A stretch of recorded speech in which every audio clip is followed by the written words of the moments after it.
like anteater ride thing that the bounty hunter lady uses. It's a legendary mole, but it doesn't have a saddle, and I feel like that's just incorrect. Hey, welcome to the show before the show. Yeah, we don't really respect Outlaws of Thunder Junction, really. Didn't that bring us Saddle? Or we got Saddle It, before that?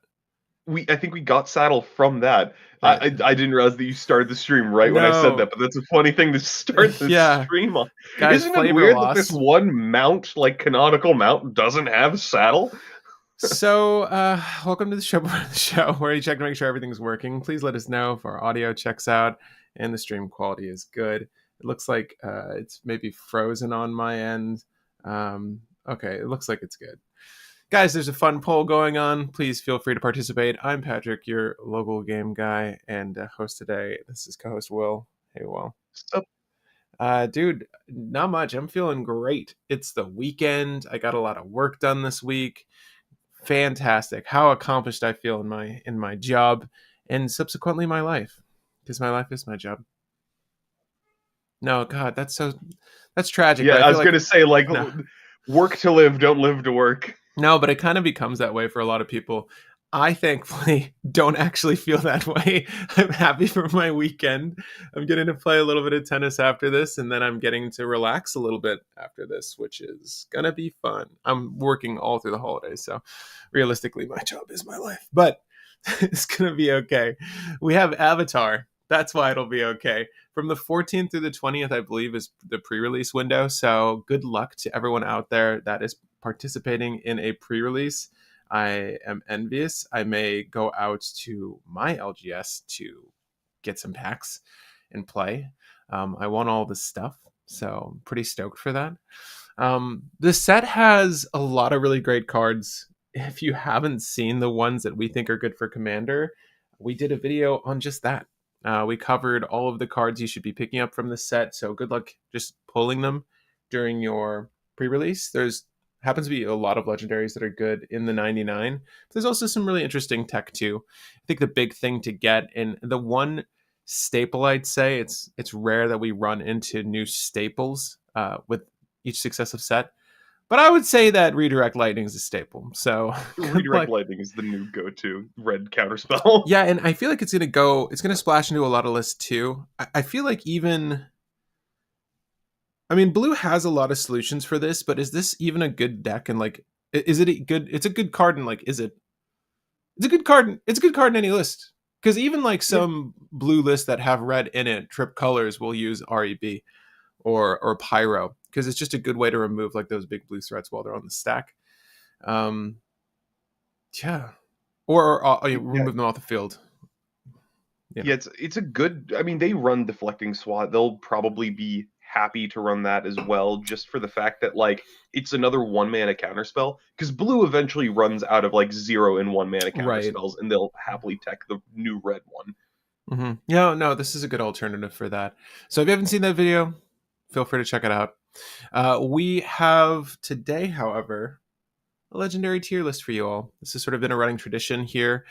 We cover all the new legendaries from these upcoming sets, and with the nature of the game as it is right now, with Universes Within, obviously, which usually doesn't traditionally have that many legendaries, compared to Universes Beyond, where all of these IPs have a lot of named characters that, even in this game, Cabbage Merchant, that just winds up being a legendary that we get to potentially play with. It's also important to note that moving forward, since our previous in-universe set, what was it called? Wait, what was the one where you're in space? That was Edge of Eternities. Edge of Eternities. Since Edge of Eternities, guys, vehicles and stations. But vehicles can be your commander. So we have one new one from here, along with all the legendaries. So the way we do this is we cover them in Wooburg order. We're going to put them into the beta bracket system. It's still 5 brackets, and try to give an evaluation that is appropriate for the legend, so you know where you should be considering playing these legendaries, if there are better alternatives, and what you can functionally do with these. So we'll try to give you advice on ways to play these out. I know a lot of people hate skimming through these like post live, I'm sorry. We do put it in a Wooburg order, so it's a little bit easier for you. So if there's just one legend you want to talk about, that's the best way to do it. Also, we don't harp on these legends for too long unless you guys care to discuss them further. Or unless there's some really super interesting thing to talk about for the legend of like, there's 8 ways to build this. Yeah, I felt bad. Someone's like, I watched your video for 4 hours and you talked about Appa for 20 seconds. It's like, well, I don't know. Like the loyal We brewed bison. it. Yeah, well, not even that one. You know what I mean? Like they'll say Yeah. that, and it's like, well, I mean, like if the legend doesn't have anything really interesting going for it, or something we've seen in the past, and it's inevitable they're going to repeat a lot of the same mechanics, repeat a lot of the same functions, just in new flavors. If it's not doing anything really unique, we're not going to linger on it for too long. But what I was getting at earlier is that there's a lot of legends these days. So this tier list, these tier lists have gotten progressively bigger as we've gone along, and with that that window of discussion for some of these legends, especially like the uncommon ones, or common in this case, I don't know if we have any common ones in this set, are Don't probably think going to so. be, yeah, there's probably going to be small. Unless you really want to talk about that legend, it's probably going to be a shorter window. um, but yeah, Wooburg order, cover anything you want. We're going to do multicolored last and then colorless to end with. And to be honest, I haven't looked through all of these legends thoroughly, just the ones that I wanted to brew for. And typically, when we run through these discussions turn into the legend we wind up brewing for on the channel, and that's sort of our regular content. Yep. I mean, to be fair, I will say that we did get like a slow trickle of legendary creatures, and then here's 80 more. So it was a very, very flash flood kind of preview. So we did not have the time to read through everything. No. Okay. Also, for those who did not know, which would be everybody, we were kind of vamping because I've not had time to set up the tier list, and the most time consuming part of the tier list is organizing everything because I have to manually organize the order of the cards. So we were vamping, and that's why I was doing this for the past like 10 minutes. Also, if you want to briefly just discuss the bracket system as it's been, if you guys didn't catch our last video discussing some recent changes to the commander system, you can just let them know how brackets more or less work now, the intentions for each tier, before we actually categorize them, so you have a basic understanding of how we're going about this. That would be great. Yep. I'm actually gonna see if I can find the link that goes to it where we talk about intent and all of that good stuff. Oh yeah, I could probably just like leave you guys a link to that video because we cover it pretty thoroughly there. They also cover it pretty thoroughly in their own articles, but just so you know how this is going to shake out, and then we can jump into the actual bracket system here. Come on, where is it? Okay, I can't find it on the place where I thought I could find it. Let's see if I can find it here. There we go. So wait, is that Is that old or new? thing? No, yeah, I found the old one. I'm It's trying to just, find the new one. Dog gammit. it should be in our previous video. Like I left a link to it. MTG bracket system, and I think it's going to be the new one. No, is this going to be the new one? Yes. Okay. So I pulled up the bracket system, and we can go over the brief synopsis on how each of the brackets work. I wish I had the image that somebody posted of this because the image feels more concise, but I can do it off of the not image. Mm. So, uh, the bracket system has changed since we last did this whole setup. So now, bracket 2 is not considered precons. I think some precons can be bracket 3. But we have bracket 1 being the exhibition bracket, which is pretty much the idea of the deck is you want to show a funny, cool thing. You have an idea that you want the deck to do. You don't care about winning. It's more so about showing off like an interesting gameplay mechanic or like a funny thing or just cool art or so on. Number 2 is core. This is a deck that will usually have very telegraphed wins, very few infinites, and it is expected to win on no earlier than turn 8. Um, Bracket 3 is upgraded, which is decks have strong synergies.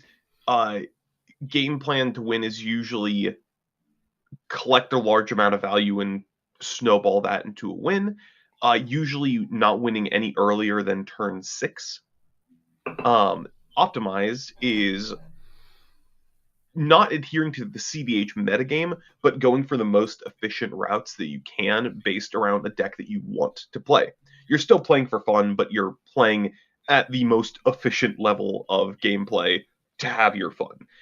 You usually don't win earlier than turn 4 with these decks. And then finally, cEDH. We know cEDH. It's the meta of metas. You can win at any time. Razor thin margin of error. Yada yada yada. So that is the bracket system. And you have it in live chat if you guys want to look at it further. But I think we could start by talking about white. Yeah. And how appropriate that we discuss the last Airbender, Aang, Airbending Master. The Last Airbender is the first Airbender. It's the first bender on our list. Okay, I'll cover this. 4 generic in a white 4/4 body human avatar ally. When Aang ETBs airbend another target creature. Whenever one or more of your creatures you control leave without dying, you get an experience counter. And at the beginning of your upkeep, create a 1/1 ally creature token for each experience counter you have. So you can generate experience counters apart from Aang, and that will benefit your creature token generation. I think the airbending aspect is maybe the most useful element of this card. He is 5 mana to do this, and he doesn't really have a great game plan apart from making a bunch of 1/1s. So like I see an Anthem deck here or like some sort of sacrificing deck here. You're not making these on command. You have to wait for upkeep. At the beginning of is usually not like the most favored form of trigger. You usually like it when it says when or whenever, so you can do that as much as possible. Those are abusable. These key terms are more friendly for a mythic, and most of the stuff from this like welcome set or whatever the air glider set aren't like OP. This is fine. Any thoughts on this before we plug it into a bracket? This is actually a bit better than I think you thought it was. Only because having a creature leave your battlefield without dying is really, really abusable if you have a Rest in Peace in play or similar effects. Because all those 1/1s that you make will be turned into experience counters. See, you can make like a weird mono white aristocrats deck with Aang. You can also just do flicker things where you're constantly flickering Aang to airbend other things on your board or opponent's You said creatures and then getting a lot of 1/1s. Rest in peace. What? Yeah, Rest in Peace. When a creature dies, or when a creature would die, instead exile them. So your 1/1 tokens never die. Oh, they would leave the battlefield without dying. Sure. Yeah. Also, Eh. I cringed as you were reading this because I realized during the last stream I brought up this card, and for some reason, I was reading the card itself, and the swirls made me misread the D as FL, so without flying. And I'm like, Oh. I cannot believe I said that on the last stream. Oh my gosh. Did you? Well, Yes. you brought this up as I very much did. You brought this up for as an Abdel card. I still don't think that this is going to make like major waves in a competitive sense. Is very harsh. No. But I think that this can do things because you can make a weird white aristocrats deck. So it's cool. It is definitely like a little bit better than the initial look. Bracket but 3. I still wouldn't rate it too highly. I would say like 2 or 3, somewhere in that range. I would maybe put it in the 2 slot because at least functionally, the way they had these brackets set up, their suggestion was bracket 2 could play within 1 or 3, bracket 3 can play within 4 or 2, and then you move that number up. I wouldn't say that this could play with the boys in 4. Exactly. Yeah, that is a good way of putting it. Yeah, but what about our next Aang? He's Aang, so happy. I've never Nomad. Yatso in the flavor there. Yeah, indeed. I don't worry. I'm going to be attacking and killing you first, Patrick. As I said with my meme of whenever anybody says it. He's 5 mana for 5/4 flying vigilance creature that says your other creatures have vigilance. One. He's a vigilance anthem. I think we have that effect on 2 mana. Um, Yeah, that's not very great for 5. That's not very great for it's funny. I 5. think we technically have that effect on 1 mana because we have that one card that says you can pay 0 to remove a creature you control from combat and untap it. And because Reconnaissance. how you can set that up, you untap it after dealing combat damage. Yeah, let me just look at it because of how the steps and phases work. It's an old card. Yeah, Reconnaissance. game nights. Game nights were the ones that highlighted that card for a lot of people. Yeah, no, it's good. It's I mean, I remember Exodus, Kamigawa. But this block brought us some interesting stuff. So reconnaissance for 1 white, pays 0, remove target attacking creature you control from combat and untap it. Um, yeah. If you activate during end of combat, the creature will untap after it deals combat damage. So basically, you have vigilance here. It even says Yeah, that. Oh, in a reminder of the new text. Actually, activate during the end of combat, this creature will untap. That's so interesting that the creature neither deals nor receives combat damage this turn. That's so interesting that the reminder text has changed on this card since it was reprinted in Assassin's Creed. I was not aware that there was a reprint in Assassin's Creed. Huh. That's really cool that they updated that for us. But yeah, reconnaissance. We have that at 1. Um sorry, Yang. Yeah, he's in the 1 slot. I mean, I think on paper like a vanilla flyer like this is good, but not in the CZ. yeah. But I'll cover The Last Airbender for 3 generic and a white human avatar ally, uncommon 3/2 body flying. When Aang enters Airbend, up to 1 other target non-land permanent. This is just a touch better than our previous Aang.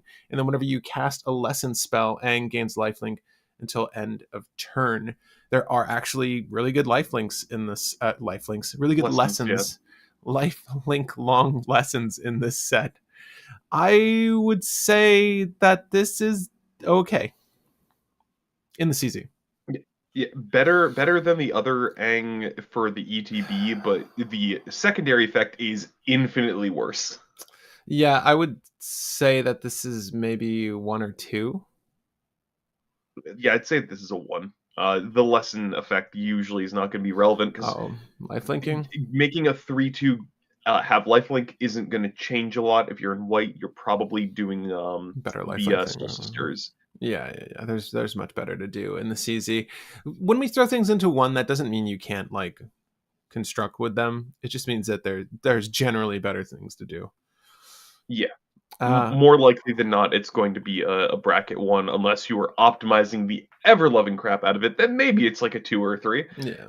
Um, But no, I don't see how you optimize this boy. I mean, there's stuff that you can trigger when you gain life. So maybe there's a lesson to be learned here, Will. but speaking of Aang, we got Appa, Aang's companion. Uh, 4 mana for a 2/4 flyer, Bison ally. Uh, Whenever Appa attacks, another target attacking creature you control gains flying until the end of the turn. Bracket 1. Sadly, does not do enough. Oh, but a sky bison is a companion for life, Link. I know. Fun fact: the reason why the Airbenders can't like levitate, like in that one guy from Legend of Korra, is because they gained an earthly attachment, which was the Sky Bisons. The most wholesome way to lose a superpower. The only way you can fly is if you lose attachments to all earthly things, but they cared about the Sky Bisons, so they lost the ability to fly. Damn. Yeah, you're not supposed to That get. is the most wholesome kryptonite ever. They're so cute though. How are you not supposed to be attached? To things like Appa Loyal Sky Bison for 4 generic double white Bison ally 4/4 body flying. Whenever Appa enters or attacks, choose 1. Target creature you control gains flying until end of turn. Airbend another target non-land permanent you control. This falls into the It, category of probably just better in the 99 for some list, but yeah, it is a Conjurer's Closet in the command zone, which is nice. We've had that for white before, or we've had it for blue before, but I don't think for white particularly. I think the closest we've had is the white background that says if your commander's tapped at the end of the turn, flicker a creature. This can flicker a permanent though, which is kind of cool. For the fact that it can flicker a permanent, I might say too, but because it's mono white, that loses a lot of the interesting things you can do. So probably bracket one, but it has a almost enough utility to be something pretty interesting. Yeah, I would say bracket one, but this next one is maybe a little bit higher. Yeah. Appa, Steadfast Guardian, 4 mana for a 3/4 legendary creature bison ally with flash and flying. ETB, airbend any number of other target non-land permanents you control. Mm. Whenever you cast a spell from exile, create a 1/1 white ally creature token. B4, we built this. We built this. It is not cEDH, but dang, can it do some efficient and brutal stuff. Yeah, I would definitely check out the video on this one. But there are combos that rely on the airbending element of this card. And then obviously, with some mana generation, you can sort of repeatedly do kooky things with this. So it's like a good mono white engine. It's good. Yeah, I would say B4. Do we want to break it down any further for them? I guess. We built the deck. Long and short, just for anybody who doesn't know, you have some artifacts that let you either sacrifice creatures for mana, or you have artifacts that let you tap things for mana or cost reduce, or you just have things that make a lot of mana when they enter. And you can make it so that you're paying 0 to get your entire board back with Appa.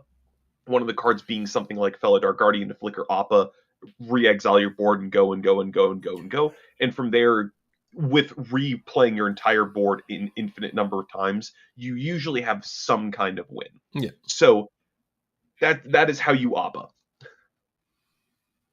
Toph is S tier. So no, we haven't gone to Toph yet. We're going through white right now. But Which those, stuff? yeah, there's the AI one. Sorry, it does look very AI, but Yeah, it's probably the Naya one, I think, is what is being referred to. And I think that, yeah, it might be bracket 5. It may be bracket 4, but I'd be willing to argue that it's bracket 5. But we'll get there when we get there. yeah, because we still have another Appa to talk about. There's just as many Appas as I think there are Angs. This is Appa the Vigilant. 5 generic double white. I hope it has vigilance. 6/6 body flying vigilance. Whenever Appa or another ally you control enters, creatures you control get +1/+1 and gain flying and vigilance until the end of turn. Ally, tribal, Appa. It does flicker and do the thing. And mind you, you could stack the +1/+1 if you have a way to, flicker this. Obviously, double flying, double vigilance doesn't do anything for you. Kind of wish these were counters instead at this mana. At this cost, these really should just be +1/+1 counters being applied to things, because you should hopefully be considering ending the game if you're generating that much mana. Um, it feels a little weak, is what I'm saying. I would Yeah, put this at it's bracket Crater Hoof one. with significantly more steps. Yeah, I'd put this at bracket one, sir. I don't know about you. It's just too high Yeah, costed for too little. agreed. Yeah, and like I understand the ally, sub type thing. They're what they're trying to build here, but like that kind of neuters the effectiveness of this. Like, it is cool though that you can trigger this off of like other cheaper allies. Anyway, all your creatures. Next, Oh, sorry. Go for it. we got Hakada, Selfless Commander. Love it. 4 mana for a 3/5 human warrior ally with vigilance. You may look at the top card of your library at any time. In response, Mm. you can go. One second. 1 second. Yeah. You may cast allies from the top of your library. Ooh, Sacrifice this. Other creatures you control get +0/+5 and indestructible until the end of the turn. We have way better ally commanders. We got a Tazri, I think that's what the one. sure. Just play Tazri. If you're doing allies, play Tazri. Bracket 1. Yeah, I mean, there's General Tazri. Enters, you may search your library for an ally creature card, reveal it, put it into your hand, then shuffle your library. She cost 5, and then she's also in Wooburg because she has the anthem for allies.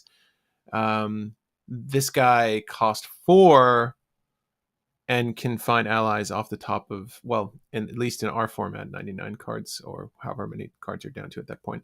But you said bracket one? Seems about right. Yeah, It's going to yeah. be a lot of bracket one, guys. I will say the next couple. I actually no, I guess we got Jet, which is has something notable to talk about, and then the next five after that can probably be skipped over. But we can do you can do Jet, and then I'll quickly run over the next five for the sake of speed. No, I'm happy. I'm happy for that. Jet Rebel Leader, 3 generic and a white, 3/4 body, human rebel ally. Whenever Jet attacks, look at the top 5 cards of your library. You may put a creature card with mana value 3 or less from among them onto the battlefield, tapped and attacking. Put the rest onto the bottom of your library in a random order. Got to be quicker next time. 3 or less. That's not too bad. That is pretty much every stacks piece that you'd potentially want. Yeah. So yeah. I would say that like most of your hate bears are gonna range between 2 and 3 for like the valid ones. Was Arcana Maria 3 as well? Right. Yeah, Right. So like that's a good one. We've been enjoying that one for a while. This is okay. I feel like this probably goes into well no, Winota wants to swing with like non-humans, right? And then you get to yeah. get humans. Non-humans get humans, but to be fair, This this is not pulls a bad human to get off yeah. Winota because it will get you non-humans. Yeah, so I mean again, we're not talking about this in the 99, but that's kind of where my head gravitated towards. So that doesn't Yeah, really give me too much hope for this I, in the CZ, but it's it's fine. budget Winota. Basically, yeah, I would say like B2. Like it's Winota is like a 4 or 5, and like this is a significantly weaker version, but this still does work. So I give it a 2. yeah, not garbage, Jet. All right, you want to bang through these? Yeah, the next five, which unfortunately includes all of the Momos. Um, Katara, heroic healer, 5 mana. When it enters, put a +1/+1 counter on each other creature you control, and she has lifelink. Bracket one, bad. Uh, Master Pion uh, 5 mana for a 4/4 first strike. Whenever this attacks, look at the top four. You may reveal an ally, equipment, or lesson card from among them. Put it into your hand, and the rest in the bottom in random order. Bad draw in white. Bracket one. Bad draw on white equals good draw. Yeah.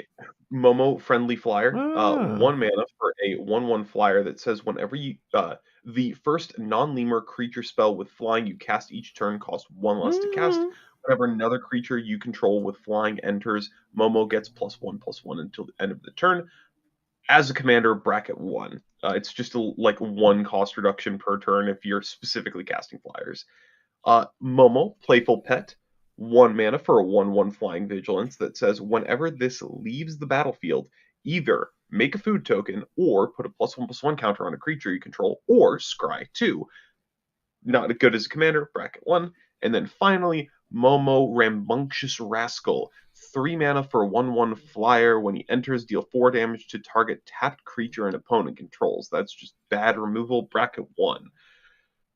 I will pass it over to you now, Patrick, for Monk Gyatso, as you like to say it, and as I will kill people for saying. Yeah, I mean you can. I need to rewatch the series. I'm sure he says his name differently, but He yeah, says it like Monkey Atsu. Monkey Like Atsu. that's how he kind of how he pronounces it in the show. It's like Mm. Monkey Atsu. Monk Yahtzee likes that ancient cake. For Indeed. 3 generic and a white, human monk, 3/3 body. Whenever another creature you control becomes the target of a spell or ability, you may airbend that creature. Frankly, I prefer this in the 99. I think as its own commander, you can do things with this. Obviously, it's similar to like the Oppa engine, just not as efficient. But whenever you target it with your own spell or ability, you can do the same thing. So if you have a similar strategy to the Oppa we brewed, you can sort of employ that here. It's going to be more costly, but the thing is, there are, I mean, like reconnaissance, there are ways that you can sort of target things freely that exist, and you can use those to leverage this ability. So there are combos here that you can rely on. I don't know how effective he'll be. White by itself, like mono white, you'll find that you're lacking a hand in a lot of instances if you don't have a draw engine established or it's not in the CZ. So getting to the cards that you need to effectively enact this plan will be difficult because like Recruiter of the Guard is maybe the only relevant creature tutor in these colors that I can think of, other than like a handful of like weird ally. tutors or searchers, and then you have like ways to find artifacts and enchantments. So maybe you have ways to like get the tools to do the thing. I don't know. Maybe I'm missing something. I feel like this will fall into 3 at best, but Well, counterpoint. What is the one? What is one of the two things that white can easily search for? equipment. Yeah, so Yeah, you're gonna find your you zero equip. Whatever the stuff that like you did. lightning greaves, whatever. And Yeah, the the stuff you thing is, bought for a lot Nadu. of those equipment tutors are on creatures, meaning that with Monkyatsu, you can reset them over and over and over and over and over again. So you will get all the equipment out of your deck Yeah, if yeah, you yeah, just yeah. keep paying to. Right, like the new cloud searcher or any of the ETB searchers. Like that's actually kind of a cool strategy because you do have like I know I mentioned like the lack of tutors for relevant creatures, but you do have like the numbers for redundancy. So you could do that. Plus, you're probably going to play those things out before Gyatso, so you've already established said engine. I, um, I, th- that's fine. What's this? They're called Shiki.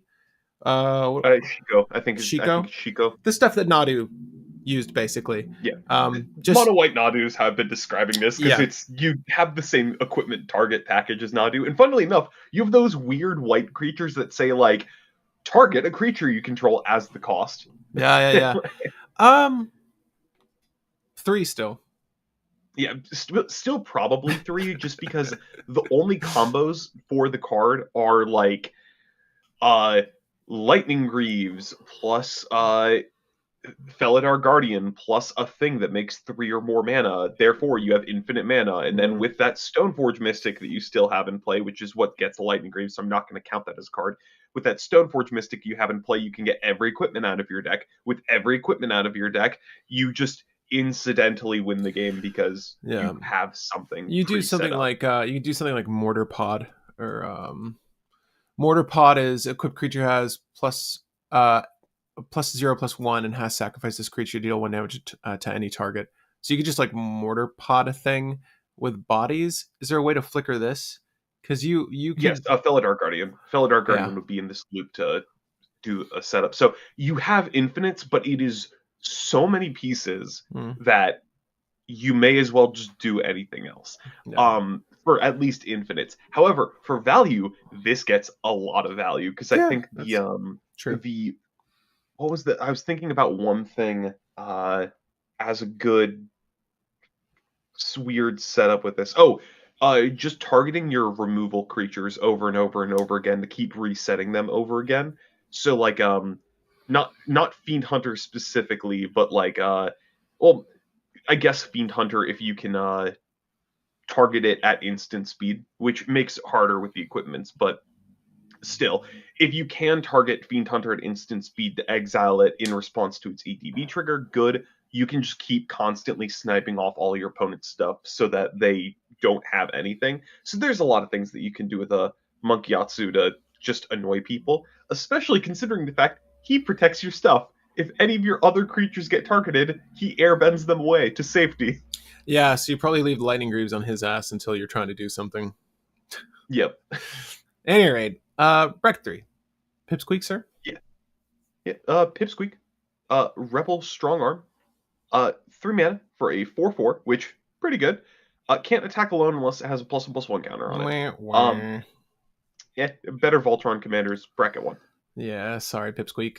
And Sokka, Swordmaster, 2 generic for and a white for a 3/3 human warrior ally. Vigilant. That's right, Appa. We don't need you. We don't need you, Aang, for the vigilance.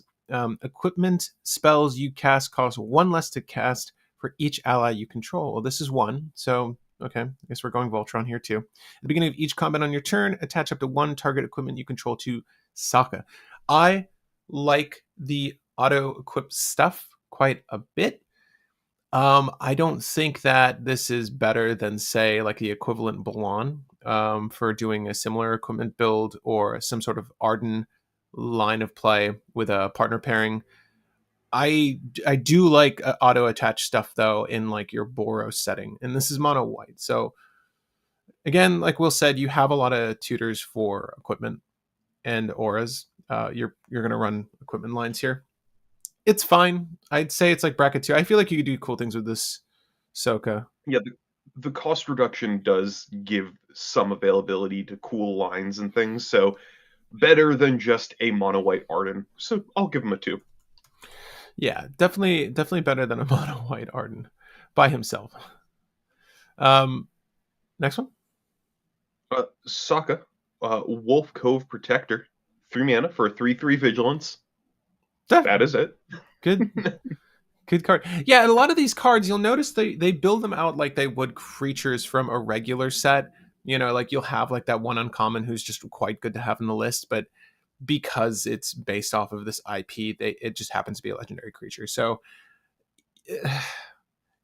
we're gonna get a lot of these. It's fine. Suki, Courageous Rescuer, for 3 mana total, 2/4 body.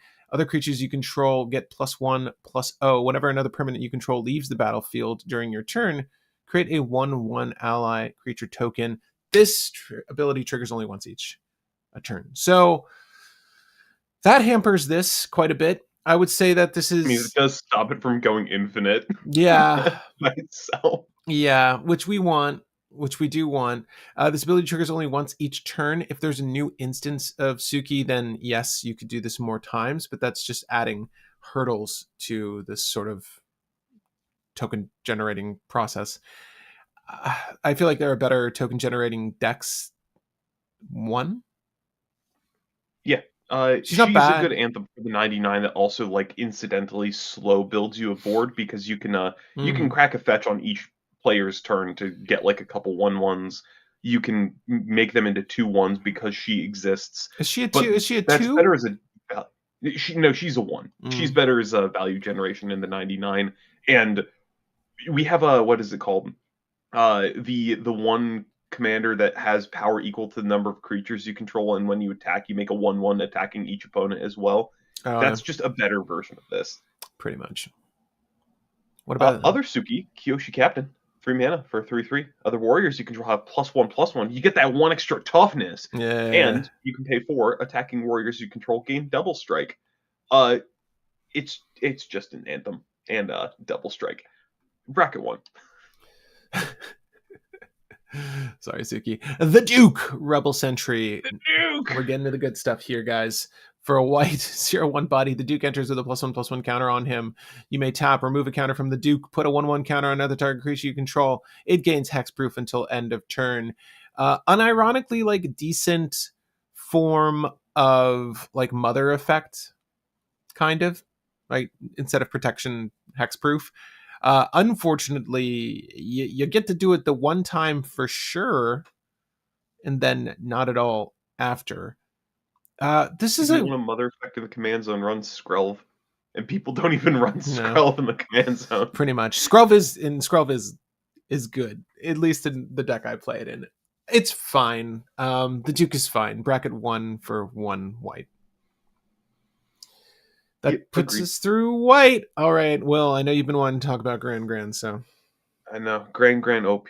1 blue for a 1/2. Whenever Grand taps, or whenever Grand becomes tapped, draw a card and discard a card. Non-creature spells you cast cost 1 less to cast as long as there are 3 or more lessons in your graveyard. Unironically, like that is not uncommon cost reduction if you actually build into lessons. So she is just your non-creature spells cost 1 less in the command zone if you build into lessons, and she's going to help put cards into your graveyard when she becomes tapped. I see Grand. However, I see Grand with a Paradise Mantle. I see Grand with, we want to give her, we want to tap Grand is what I'm saying. yeah, And then you find your the lessons and put your lessons in your, graveyard. yeah, it's a Paradise Mantle with the what is it called? Free from the Real. There you go. Mm-hmm. Just infinite draw with Grand. Honestly, you can combo with Grand and she cost reduces. I'll say like bracket 2. I put her in Like bracket 2. she actually does something. Yeah. I'm not gonna be like she's amazing, but Yeah, like another Icercon she's a commander. loot every turn. Another Icercon commander. She comes down turn 1. Turn 2, you're at least looting. So you're finding decent cards. I don't hate Grand. Like, you also have active all of your, if you control your commander, which you got Grand down, right? She's bracket 2. She's better than the bracket 1 commanders.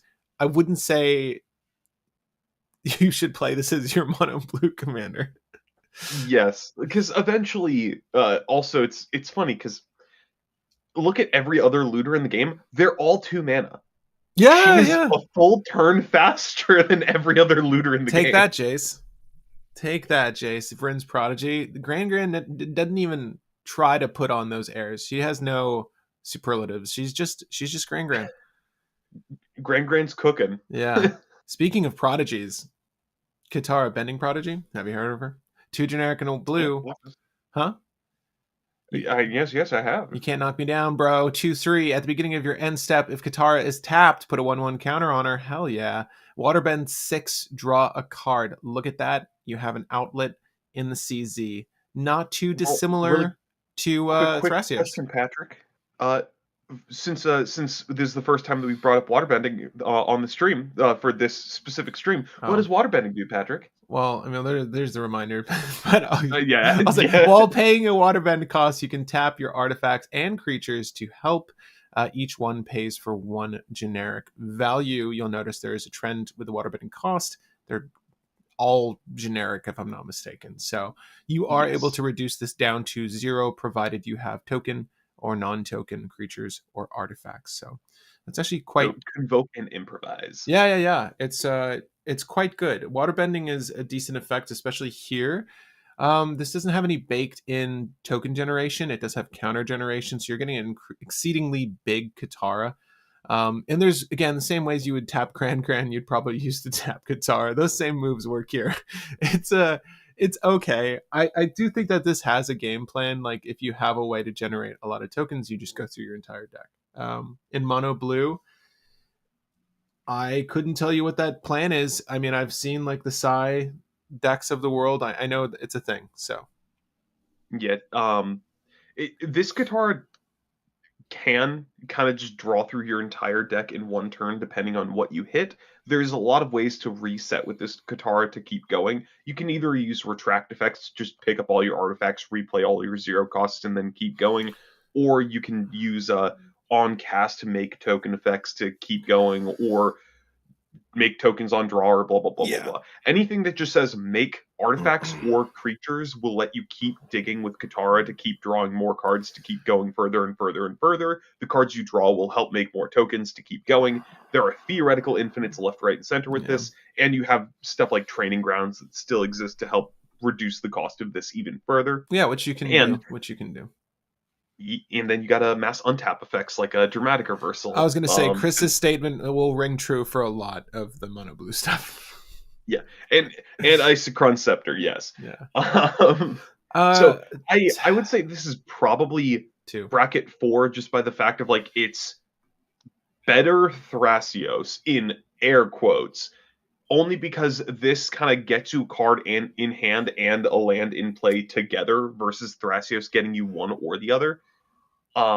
But very color limited Thrasios. It's purely due to the fact that she can draw a lot that I think that she's bracket 4, but I'm willing to put her in bracket 3 if you can't see the line, Patrick. I will put her in bracket 3 because, frankly, Fair enough. I would put her in 2 based off the fact that there are better things to do in mono blue. There are better legendaries for me in mono. We're gonna get to one actually in a second.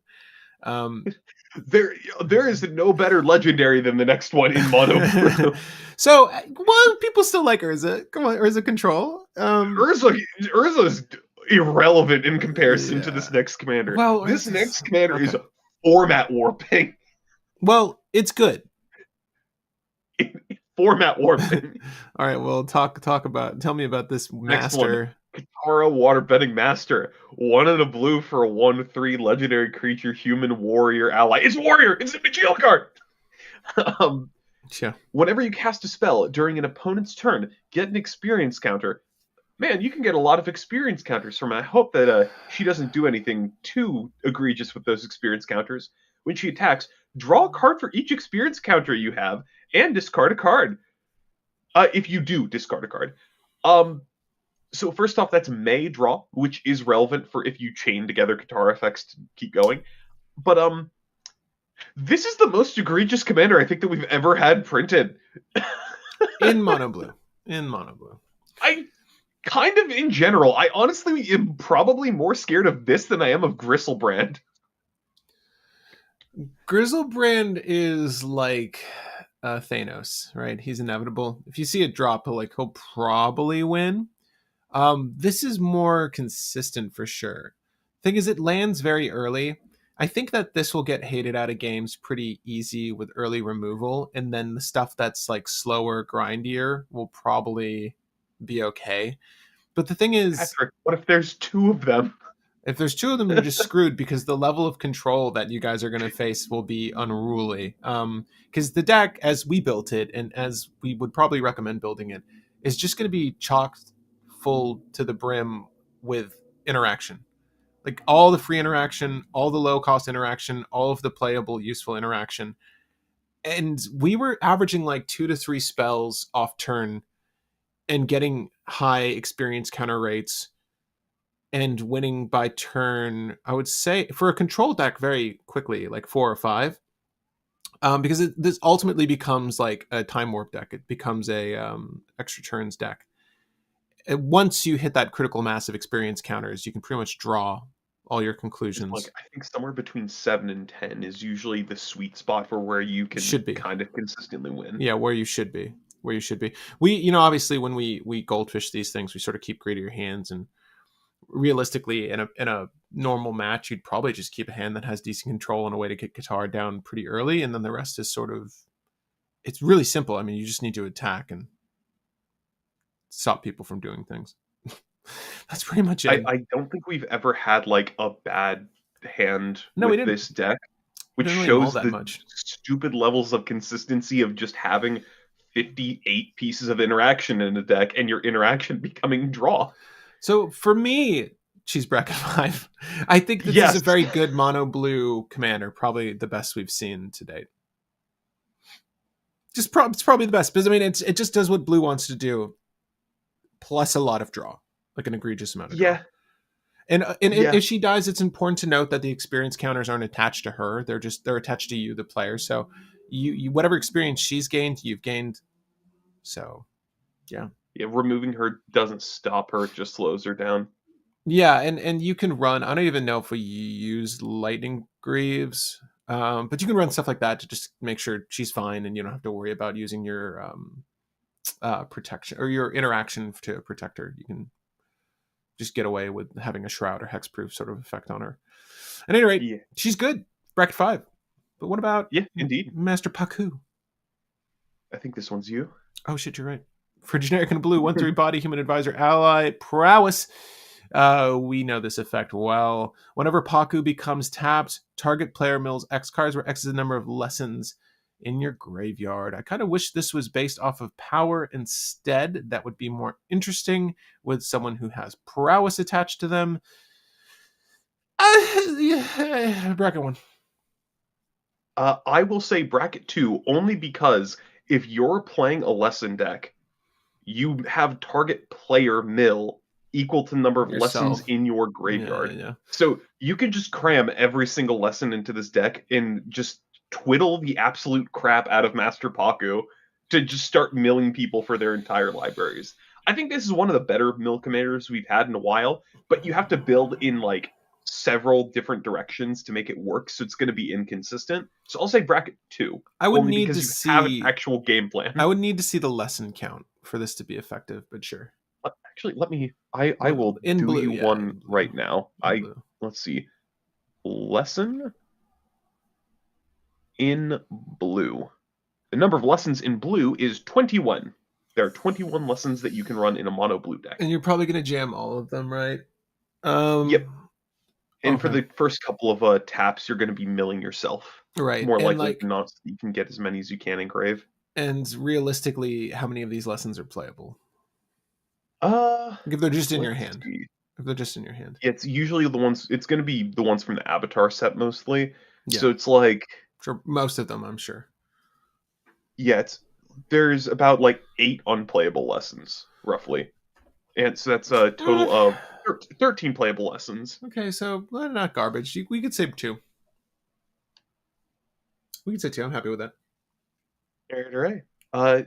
Princess Yuki, Yui. 2 and a blue for a 3/2. Really quick, how is she being a princess a 3/2?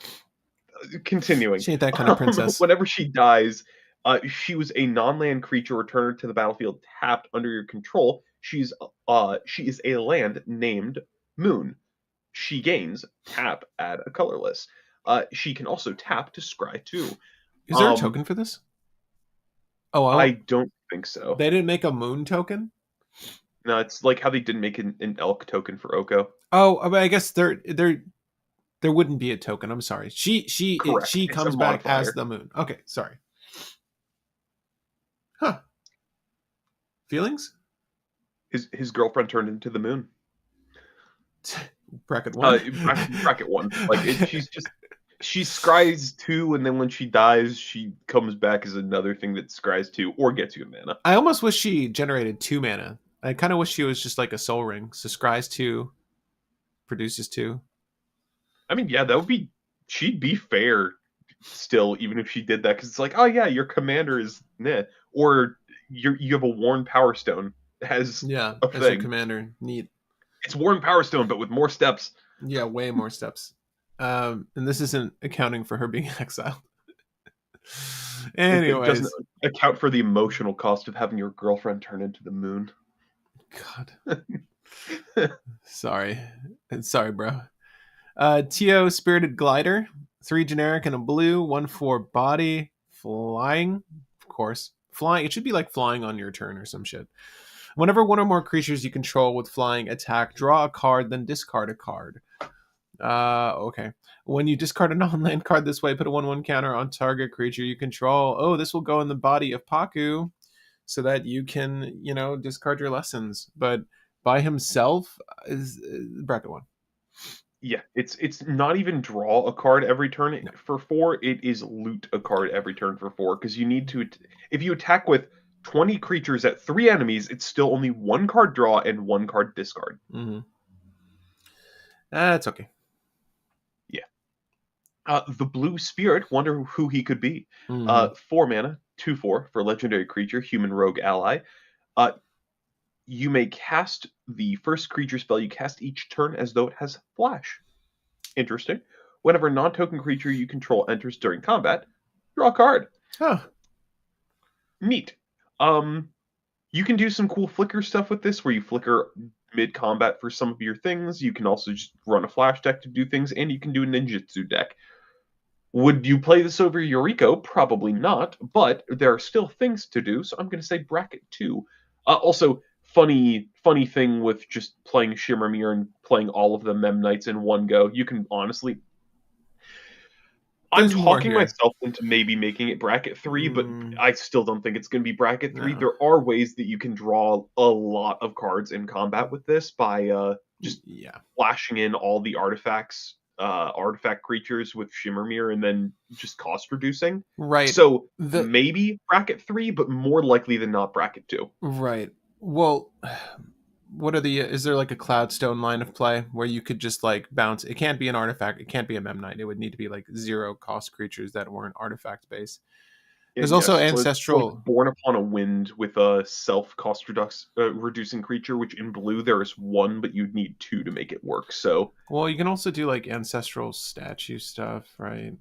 I don't but know. yeah, ancestral. Yeah, if you can cost reduce ancestral statue to 0 and then give it flash through one of the millions of ways to give it flash, yeah, you can do that. Oh, you're talking about infinite. I mean, I'm happy with it Oh, being finite. Like even just a little cost reduction, like a bunch of draw before I like turn my turn over. But like blue doesn't really want to be tapped out, so it's not the best situation to be in unless you have a way to generate tokens while you're doing oh, this.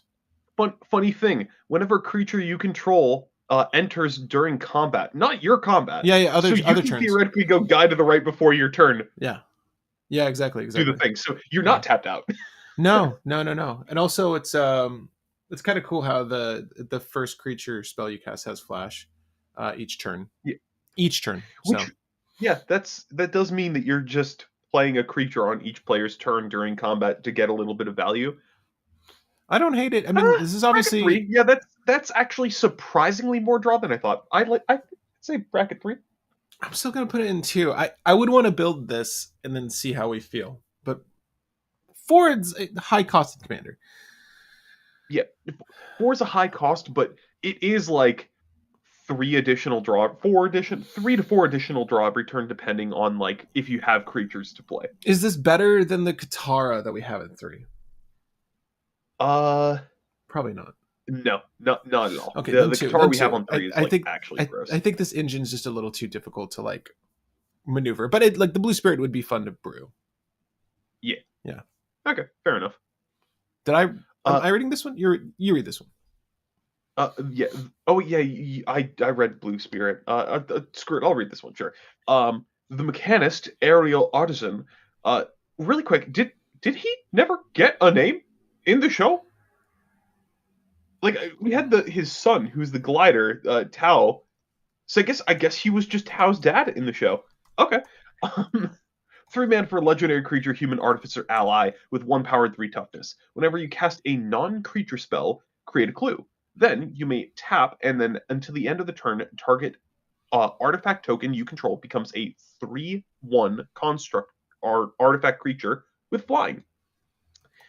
Um, this is pretty similar to Valentine, the one Fallout commander that we Yeah. had that worked kind of well as a KCI commander. This is a pretty good KCI commander, and he has a weird effect that can let you abuse certain artifacts to do tap shenanigans, or like when this is both a creature and an artifact shenanigans. There's things you can do. It's just another potential KCI commander. He has some draw built in, so he is nice. I'll say bracket 3. That's kind of where we had Valentine. He does roughly the same as what Valentine does. You get a lot of clues Yeah, that's not with bad. this guy. Guess what? I'm gonna agree with you on bracket 3. Guess what his given name was in the live action version of the show. What was it? Guess first. One guess. Uh, as Moiner Mardikadiced in a Kaldakar. No, but it is another card from Magic, and it's very similar by way of color. I have no idea. Think Thopters. Is Sai? His name is Sai in the show. His name is Sai in the His show? name is Sai in the show. In the I, live I action guess, show. yeah, I guess you can't have 2 guys who make artifacts when you cast non-creature things named Sai. It'd be Fair weird. enough. It'd be weird. At any rate, the Uh, terror of uh serpents past. yeah, Past? 8 Past. hexproof. It is a We big can thing with hexproof. big thing with Hexproof. Bracket 1, next thing. Yeah, You can yeah. read the next one. No, yeah, sure. The Unagi of Kyoshi Island, making me hungry. 3 generic, double blue, 5/5 body, serpent flash, ward, water bend 4. Whenever an opponent draws their second card each turn, you draw 2 cards. It's quite good. It's almost like Consphinx, but a little bit more limited. Actually, a It's lot. fairy mastermind, but Yeah. like more draw and protection. Yeah, the waterbend 4 is interesting because it's giving them the opportunity to use like their shit to pay the cost. Um, just It's play really Consphinx. Is funny though. Consphinx 6 mana? How much is Consphinx? Consphinx is 6 mana. God, just play Consphinx. Just play Yeah. Consphinx. Well, you can't play Consphinx in the command Oh zone. no, Pattern. you're no. I'm sorry. I'm really thinking about this in the 99. In the CZ, You can do some funny things with this in the CZ where you do like a little bit of group hug, and then incidentally that just means that you're drawing a full hand in a yeah. rotation. Well, it's also funny because like I, with the gift cards from Bloomborough, you could be like, "I gift you a draw. I gift you your second draw. Let me draw some cards." if you draw, and me too. Yeah, exactly. It's okay, dude. You like this? I think that this is good because if you have like 2 Temple Bell effects, you draw 8 cards in one. Sorry, no, you draw 10 cards because you draw 2, and then everybody else draws 2, and then you draw 6. My bad, not 8. So you are drawing 8 cards if you have 2 Temple Bells, and you can do that every single turn. So theoretically, if you have enough Temple Bell style effects, enough Group Hug style effects, you are drawing 6 cards off of this, 24. So you're drawing 24 cards per rotation Yeah. if you have enough consistent ways to group hug. Yeah. You're not going to, but you can. This, when you math it out, this can be disgusting. What is it? At the beginning of each player's draw step, that player draws an additional card, then discards a card. So stuff like Anvil of Bogarden, Howling Mine was suggested. There are a lot of utilities that just give the additional draw. Hell, there's lands that do it. So, three. I'd say bracket 2 at the very least, Best at and also the high bracket I 2. think this is, I think, the second time that we can do my favorite ward thing ever, where if somebody casts removal on your creature, you get when somebody casts removal on this, you get a ward trigger, and in response, you can blow up and bounce their artifacts and creatures, and they can't pay the ward cost, so their thing gets countered. Mm. Oh, that's interesting. Yeah. Because I think the last time we had this was during the D&D set. One of the guys was like sacrifice an artifact to pay the ward. Yeah. But with this, or sorry, no, sack a creature. It's sack a creature to pay the ward, and I'm like, you can kill the creature, their only creature in response, and then he's protected. This is the same, but in like mono blue. I like Flash as well. Flash means that you can hold up protection for stuff. But yeah, this is like a weird group hug commander that can actually do work. High 2. I feel like it'll be fun. Yeah. This is you though. Yeah. Tauan Law, or Tuan Law, Moon and Ocean. 4 and a blue for a 3/3. When this becomes tapped, draw a card. When this becomes untapped, put a +1/+1 counter on it. Ain't that just Mystic You Remora? know who's better than this, Patrick? Katara? No. Grand. You think Grand's better than this? I think Grand is better than this because you can play Grand on 1. Like, granted, you're looting instead of drawing, but Grand's coming down earlier, and Grand's throwing hands instantly. Yeah, I also feel like putting cards in your graveyard isn't a bad thing, depending on what you're doing. Obviously, in mono blue, not so much. I mean, hey, if 3 of those cards are lessons, then you get cost reduction off Grand as well. All right, dude. Bracket 2 or bracket 1? It's not. We just looked at a commander that gives significantly more draw than this for 1 more mana and has built-in protection. This is bracket 1. Yeah. Tylee, Chi blocker. For 2 generic and a blue, you have a flash 2/1 body performer ally. Human, of course. Prowess. We love that. When Tylee enters, tap up to 1 target creature. It doesn't untap during the controller's untap step for as long as you control Tylee. She is blocking the Chi, this Tylee. Love the character. Can't say I love this card. Not great in a setting where there's 2 more opponents than you typically find. It's fine. It's a bracket 1. Yeah, bracket 1. Washington. One, Shitong. George Washington. God. No. I doubt. All knowing. Yeah. 5 mana for a 4/4 flying bird spirit. Whenever this enters, target non-land permanent's owner puts onto the second from the top of the library or the bottom. Whenever 1 or more cards are put into the library from anywhere, create 2 1/1 colorless spirit creature tokens that can't be blocked or block non-spirit creatures. This 5 mana for like a decent removal effect, and can make you 1/1s weirdly enough. Kind of dope. I'm trying to think of how broken you can make that last effect, because you definitely have things that say like pay a mana, put a thing from your grave, or put a thing from a graveyard onto the bottom of its owner's Even like library. scroll rack though, right? Like you exile you put shit from your exile to your library. Yeah, like... but that only makes 2 spirit tokens because it's whenever 1 or more cards are put in. Oh no, I mean but you could just do scroll rack for 1. Yeah, but like scroll rack isn't the easiest thing. Like Sensei's Divining Top does it. Like there's a couple things that just do it very easily. Just crack Sensei's Top, sure.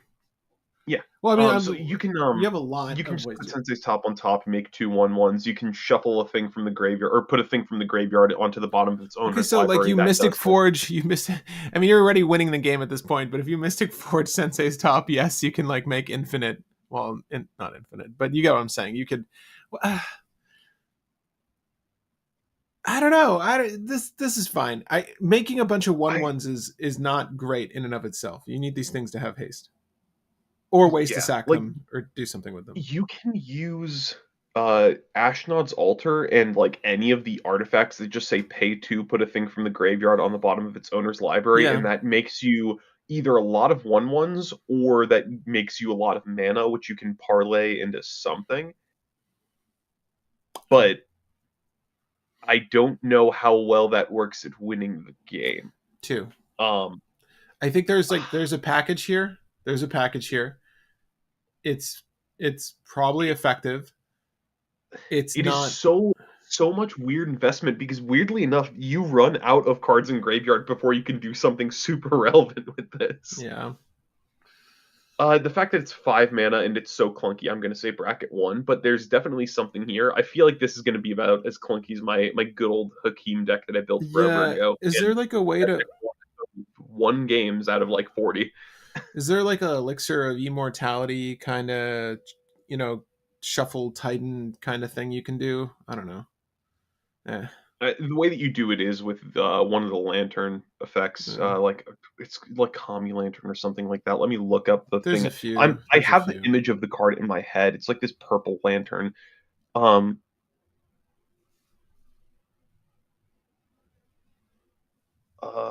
Grand Library artifact. Uh,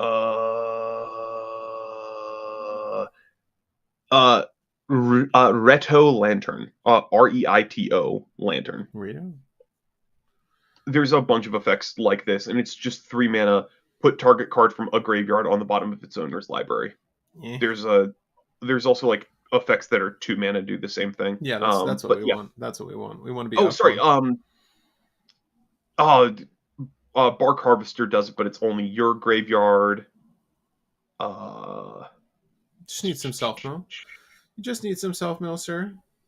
Hoverstone Pilgrim does it. There's a couple. There's like I think 7 or 8 effects that just say pay like two to put a card from a graveyard on the bottom of its owner's library.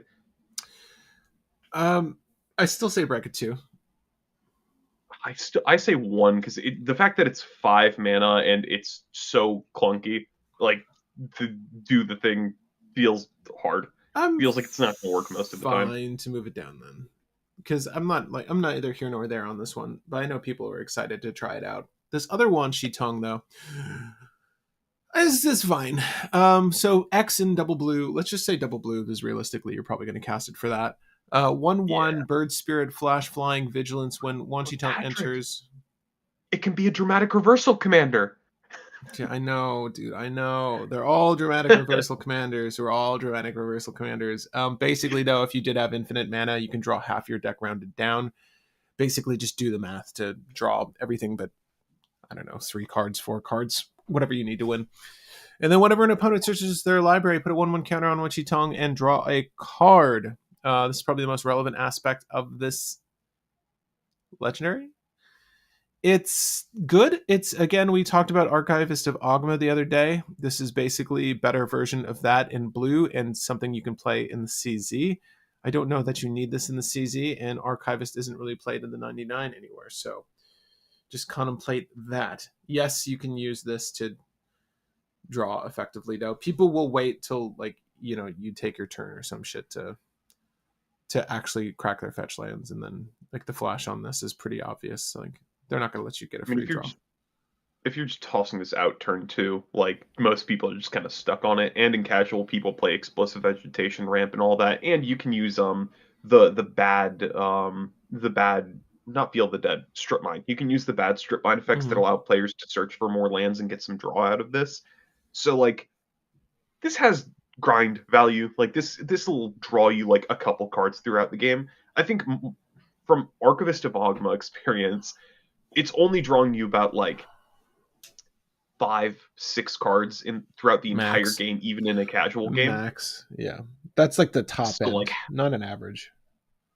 yeah, is that relevant enough as a commander? And I feel kinda. So I'll say B2. I'm happy with B2. I put it in B2. Also, it is just a very punchy boy. Like that is Yeah. a, a surprising a surprising level of keywords for get a +1/+1 counter every now and But then. like Will said, I think the way to do it is to force excuse me. Force your opponents to search. Yui? UA? Yeah, Yui, the Moon Spirit, 4 and a blue for a 3/3 legendary creature spirit ally with flying and vigilance, and waterbending 5 and tap. You may cast a non-creature spell from your hand without paying its mana cost. So we saw this as a thing for a while, and people were like, "Oh, pay 5 to cast a thing. That's not too bad. You're basically splitting an omniscience into 2 separate costs." What does waterbending do? We found out what waterbending does, and it makes that 5 cost a bit more realistic because all of your pre UE setup pays for the cost. So the question is, what non-creature spells do we have in blue that theoretically end the game? And there's a good handful of just draw a lot of cards. Yui can do some big dumb explosive stuff. Yui's basically like a weird Dragon in the command zone, or the blue braids. She's kind of like a better version of blue braids. Uh, I would honestly say B3 only because she can ramp you very hard and end the game very quickly. Hmm. You may cast non-creature spells from your hand without paying its mana cost. I like B3 You may for cast A. yeah. Yeah, Oh, just oof. Okay, so you just okay. Um, what would you say you wanted to do? Extra turns? You want to do expropriate?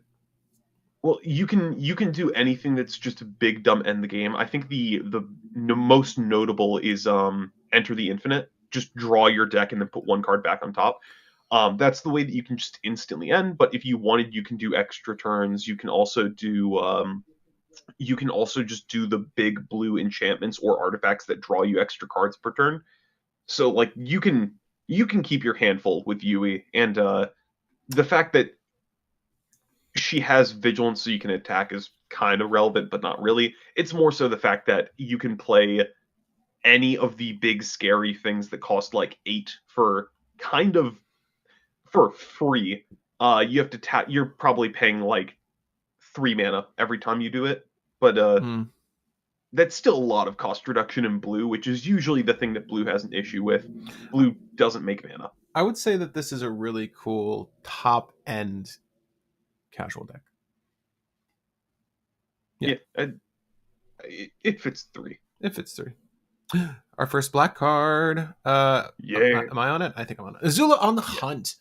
I say black. It's actually Rectos, but It's funny. I am Hunt, but hmm? I am Will Hunt. So Oh, it's funny of your phrasing of like, am I on this one? no, This one no. is on me apparently. This one's on you. Sniffing you out. 3 generic and a black for a 4/3 body. You can run, but I'll catch you. Firebending 2. I'm sorry, this is not Rakdos. That is in reminder text. So you are full on black. Whenever Azula attacks, you lose 1 life and create a clue token. Um, Bad Great. Bob. Yeah, so you're able to crack those clues promptly after you attack, right? You just set up the triggers however you want. It doesn't matter. You're going to have the 2 red to pay the clue. Basically, it's just an interesting way of saying you got draw. But also, if you have other effects that you want to utilize during combat, you don't have to crack the clue then. You can leverage the clues for other things. This is kind of interesting. Like, I like the fact that it's an artifact generator only during combat. Mono black doing this is not great, though. I think this is like a bracket 1 sort of thing. Yeah, it's bracket 1. It's bad Dark Confidant. Bad Bob. Hmm. Bad Bob. Bad Yeah, Bob. didn't I can't remember. Didn't we get like a pseudo Bob in the command zone recently? Oh no, that was Smeagol. That's the like what is in my pocket Smeagol. Pocket Smeagol? Next to Azula though, Oh, Azula, Ruthless Firebender. 2 and a Yes. black for a 3/3 legendary creature human noble with firebending 1. Mm, Whenever Azula attacks, you may discard a card. Then you get an experience counter for each player who discarded a card this turn. Also, you may pay 2 and a black until the end of the turn. Azula gets +1/+1 for each experience counter you have and gains Menace. So, mono black. But she will pay for her own secondary cost of the firebending one a little bit. yeah. And if you have any effect that's like 2 mana, each player discards a card, you're getting 4 experience counters in one go, meaning Azula is going to be like a 7/7. And if you stack the activations of the bottom ability, she gets very big very quickly and will just kill people out of nowhere. Right. She feels like a better casual Tiny Bones. The draw from Tiny Bones is way better than just punching Yeah. hard, but You'll in use the same cards casual, though. Yeah, you'll use like vicious yeah, rumors. You'll use all the same cards to make everyone discard, and then well, it can be asymmetrical, and then you use your discard. You are putting everyone at a disadvantage, but at least she comes out on top because she's getting larger and is probably unblockable, right, with the menace. yeah. You're running people down on resources than using just big stats to close the game when people can't deal with big stats. What do you think? Uh, Has a plan. It's not, yeah, it has a plan. Like, I'd say it's probably bracket two. I don't think that it's going to be like super explosive because it is only 4 experience counters a turn, which will inevitably add up, but you need to invest other things to make it work super well. yeah. I can see somebody building this as a 3, but most of the time I think it's going to play as a 2. Yeah, I think that this would be a very interesting casual deck, especially with all of the the grave shenanigans you get in black, because you can utilize stuff that says like whenever a blank hits the graveyard, you get to generate mana or draw a card or go fish. Basically, you'll get some additional value out of this because you're building for it, but it's using some niche stuff to do a niche combat strategy. But I think this is definitely a potential combat commander damage win deck. I don't hate it. Yeah. I mean, because even if you think about it this way, you attack for the first time and you have 4 experience counters, and let's say you never have a card to discard from here on out. If you activate the bottom effect like 3 times, that's going to be +12/+12, and you have random effects that reduce the activation cost of things or will double up the activation cost, like illusionist bracers. I mean, So she's technically making it a generic in black with her firebending one, so you're already like yeah, one step there. yeah. So she can get multiple activations of that effect pretty easily. So yeah, like it's the fact that she's Voltron is the only reason Yeah, why I think that she's probably 2/3. But like she has a very coherent strategy. for sure, for sure, for sure, for sure. But what about Firelord Ozai? Will I this think one's you? this one's yours. I think I got the Azula. Oh bullshit! Sorry, we both talked up a storm on Azula. Yeah, Speaking of storms, I don't know if this guy's a storm commander, but he is he's kind of Rakdos. Storm. Hmm? He's kind of Storm. So for 3 generic and a black, 4/4 body, human noble, whenever Firelord Ozai attacks, you may sacrifice another creature. If you do, add an amount of red mana equal to the sacrificed creature's power. Until end of combat, you don't lose mana as steps and phases end. For 6 mana, exile the top card of each opponent's library. Until end of turn, you may play one of those cards without paying its mana cost. This is kind of dope. I do think that it would have been better if for 6 mana it could be the end of your next Oh, turn, but because that's a lot. That's a lot to put down because you're obviously pulling a lot of levers here to make this happen. There are buff spells in red, like there are ways to like help expedite this.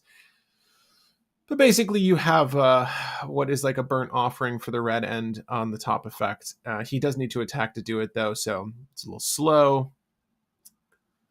I know we've seen this be effective though with like the Atalis of the world, so it's not like it's not a bad effect to have on a stick.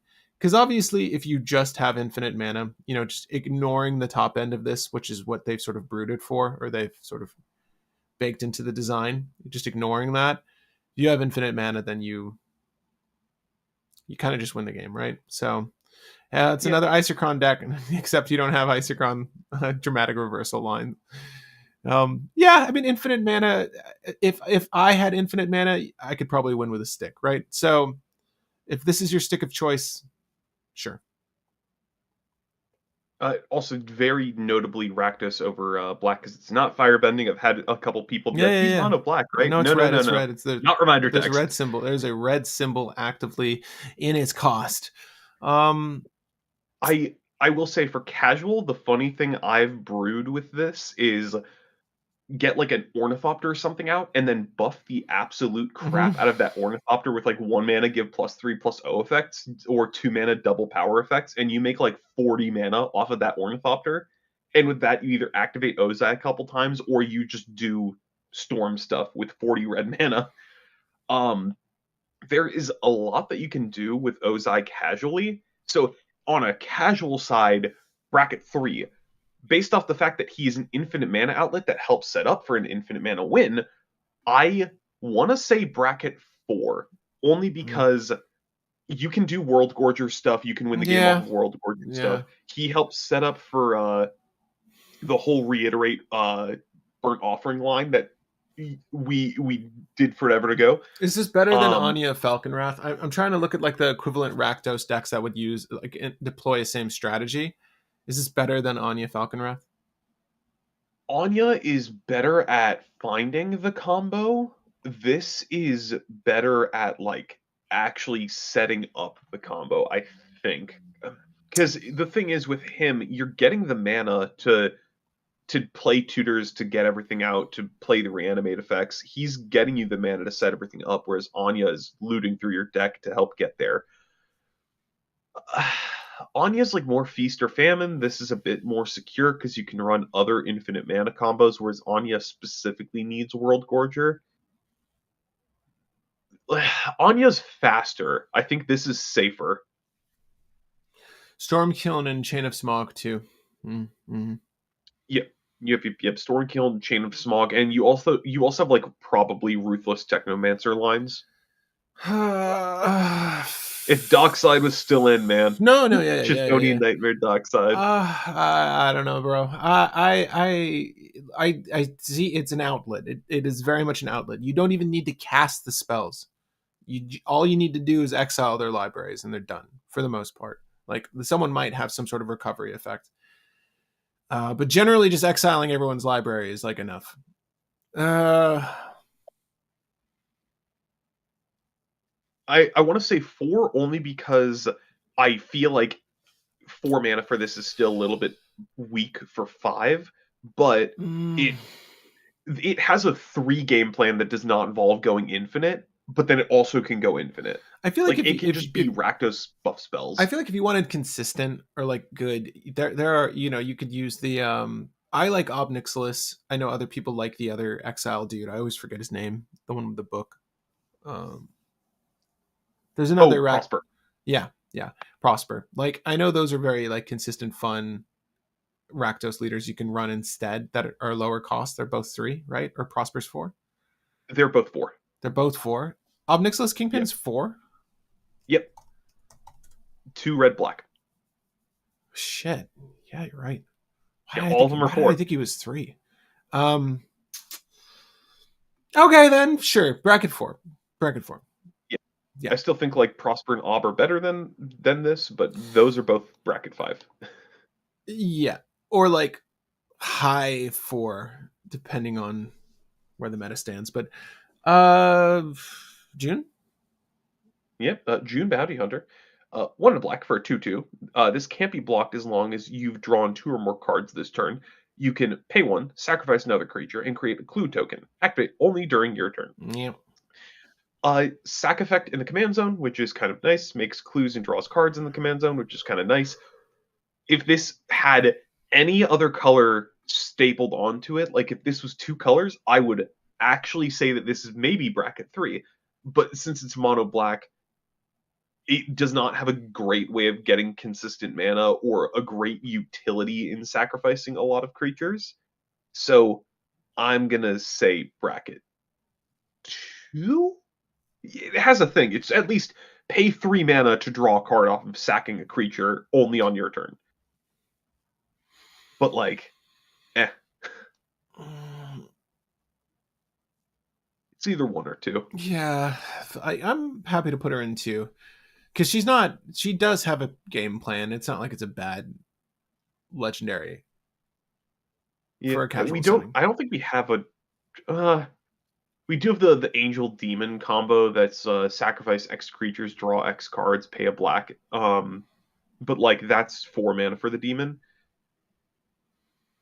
That's Yeah, like a bracket 3. So this being a bracket 2 or bracket 1 is probably the best. We could say bracket 2 because it actually has a game what's plan. what's what's Priest of Gix? What are the auras that bring a thing back? If it, I don't know. There's like I guess there's like interesting. Kai's ghost form and all those. Yeah, there's like interesting engines you can run to like make this work. Yeah. I don't know. It's not bad. I don't hate it. Bracket two seems fair though for it. Ko, the Face Stealer, for 4 generic double black shape shifting spirit 6/6 body. When it ETBs, exile up to one other creature, target creature. Whenever another non token creature dies, you may exile it. Pay 1 life, choose a creature card exiled with Ko. Ko has all activated abilities and triggered abilities of the last chosen card. Quite interesting. It's not too dissimilar to like an Agatha's Soul Cauldron effect. Apart from, yeah, it's not too dissimilar. In the CZ, what do you think? What's the game plan? Uh, it is just ETB exile a creature at the very least, so it is removal. And whenever a creature dies, you may exile it. So you're exiling all your opponent's stuff or combo cards. There is an infinite combo where if you exile, what's his name? The when you lose a life, draw a card guy. Villa's, Broker of Blood. Villa's. Yeah, if you exile Villa's and then Pay life, exile pay the life, pay new life. Shieldred, Yeah, the yeah, or not new, second newest. When you draw a card, gain 2 life, you can draw your entire deck. If you exile just Villa's, you can target Villa's with this effect. It becomes Villa's, or it gains all of Villa's triggered abilities, and then you just keep pressing the button over and over and over and over and over again. And you build a bargain. You build a Yawgmoth's bargain. yeah. There are things that you can do to kind of explosively end the game with this. It's a little bit of removal. You're fine with usually just reanimating this. However, if this dies, all the stuff it exiled stays exiled and it forgets about it. So it's a riskier version of like what's his name? Marcel Marcel the Betrayer, Yeah. and Rex. I The would, guys that say exile things with counters. yeah, that's better. I would, Marcel the Pretender. That's what it is. yeah, Marcel the Pretender is 4 or 5 though in Grixis. Yeah, he's 4 mana in Grixis, and he's Oof. ETB exile a creature artifact from your hand or graveyard. I do like the line of play with Villas. I don't think that's bad. I would put this in the bracket 3 zone. Like it has a very definite plan, but it's not a good one. It's high costed, and Yeah, you do have the tools to do execute on it though. It's not like Entomb's hard to find, and you have the rituals to play this out. It's not, none of these things feel difficult to do. It's just very glass cannon. yeah. It also this does do stuff with a couple of the other general mono black combos that exist. Like you can do Necrotic Ooze, Scourge. You can do the Asmo Ooze line, but instead of doing full Asmo Ooze, you play Scourge Familiar and then you exile Asmodeus, and then you just activate Asmodeus to draw a whole bunch of cards, and it's a static ability, I think, for Asmodeus to exile the cards, so you can just draw the 7 for 3 black. Yeah, sure. Hmm. So this has lines. This can do stuff. It's bracket 3. It is very feast or famine, but it is explosive. It actually does something very impactful. Uh, They may have but two of next, these. Okay, good. yeah, we got Low and Lee Royal Advisors. It is, or they are 4 mana for a 3/3. With whenever an opponent discards a card or mills one or more cards, put +1/+1 counter on each advisor you control. You can pay 2 and then a blue or a black to have target player mill 4 cards. Oh my god, brain freeze unlocked. Oh my gosh! Oh my gosh! Brain freeze unlocked. I will They're gonna get say, pretty swole, dude. yeah, they get swole. And here's the funny thing: we have a mono blue card that you can run any number of them in your deck as you want that has tap target player mills 3 cards, and it's an advisor. Oh So shit! you actually get a really scary board because they're 2 mana 1/3s. Should we make some lowly advisor decks? People could. I feel like that card's We gonna could. jump up in price. I can't remember the name of that other card, but it's Um, we should do this. I that's kind of want to brew. it's so I funny. kind of want to brew advisor beats. Changelings, man. You I don't don't. even need changelings. You No. just run like 40 copies of that one advisor. Oh. What's the name of it again? Um, Ah, damn it. let me find it. Uh, any number in blue. It is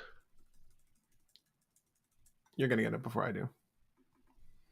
probably not. I'm still. There's no way I passed it. Persistent petitioners. Yeah, persistent petitioners. Target player mills a card. That's mill 1. I thought it was mill 3. Oh well. Nah, bro. Tap 4 untapped advisors you control. Target player mills 12 cards. Get fucked. Yeah. Get fucked. Oh my god. Oh my god. We need to do persistent petitioners lowly. We need to brew It's this. funny. I have a friend who his funny thing that he did for a while when he was newer to Magic was mill, but reanimator mill, so that he'd mill opponents' things, then reanimate to steal them, and then punch people with their own stuff to win. But Bro. the deck was horrible for obvious reasons. I might build him a lowly persistent petitioner deck just to punch people. Dude, I want the pigeons on the yellow cab rapping on the street in New York. We need a deck full of these birds. I didn't know there was so many cool persistent petitioner arts, dude. What the fuck? Realistically, I'd probably buy the old border foil version of the Ravnica remastered, but the pigeon's $140. Like that's insane. That is insane. It's the Oh, best and art though. I do also have to say this, Patrick. It's an Isochron Scepter Commander! Patrick, it's an Isochron Scepter Oh my Commander! god, you're right. Win the game. Dude, we're making low lead. This is the next deck. This is the next deck. I don't know that it's good. I think it's bracket 3. It's bracket 3. Like, this is a very reasonable mill Yeah. strategy. Like, you can actually do stuff with Yeah, this. you said So, Paku like, was good, dude. This is great. We yeah, have the best mill deck in the game it's here. it's funny. You are milling significantly less cards Yes. than you are with Paku with this commander, Yes. but you're making a big board just punching people with a whole bunch of like 8/8s. The OG art for persistent petitioners is so funny. Oh my god, I love it so much. It's so iconic. All right, I really want to build this. I really want to build this deck and then chock it full of unnecessary advisors. Anyways, lowly twin tutors. Speaking of advisors, 4 generic and a black 2/2 body. When Lo and Lee enter, search your library for a lesson or noble card, reveal it, put it into your hand, and then shuffle. Noble creatures you control and lesson spells you control have lifelink. What do we unlock here? Are there any vampires in black that have infinite combos now because of lifelink? I don't know. Probably not. I don't think there's anything new here. This is just bad Sidisi. This is bad Sidisi. Yeah. I would say this is bracket 1. Sorry, Lonely. Agreed. Yeah, Grandma cEDH when? Oh my god, I would love to have a pod where it's just Yeah, oldies. we got Grand versus Low and Lee. Yeah, dude, only 65 and up cEDH, please. Okay, this is we put your bridge down for now. Put your pinochle down, Grandma. We're playing Commander. Put Okay. your pinochle down and pick up some brass knuckles. Yeah, because of brass knuckles, it's going down. We're gonna sling some spells together. I would love 65 and up Magic Knight, but specifically with the decks. I mean, we can have Elderly there. That's cool.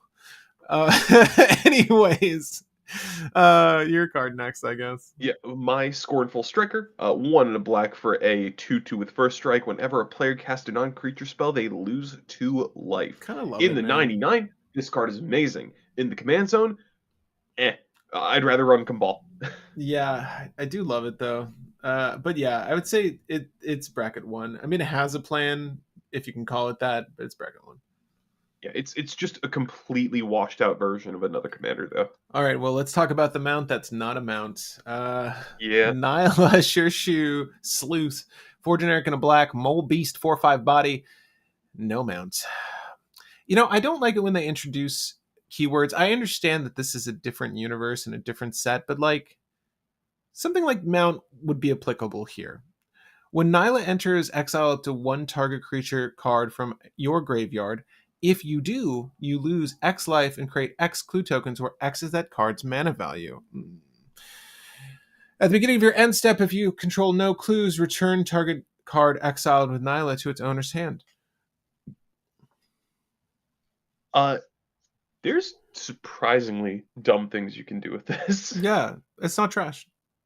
Yeah, like exile your Draco, get 16 clues, and then sacrifice half of them to KCI to draw off of the other half, and then on end step return Draco Hand. back to your hand. What is it? It's yeah, return that card and this to its owner's hand. Yeah, repeat, So repeat, you repeat. just keep drawing 8 cards per turn with Nyla if Draco and KCI exist. Well, it's not Um, enters or and attacks, so you need a way no, to it's just like. well at the end step if you have no clues, return the exiled card and Nyla to your hand. Oh, sorry. Whoa! At the end of step, no. If you have no clues, return target card exiled with Nyla to its owner's hand. Oh, with Nyla. Why Yeah. do I see? I No, don't know no. why I saw and there. You'll need like a cloudstone or something. I don't know. Yeah, I don't know what you need.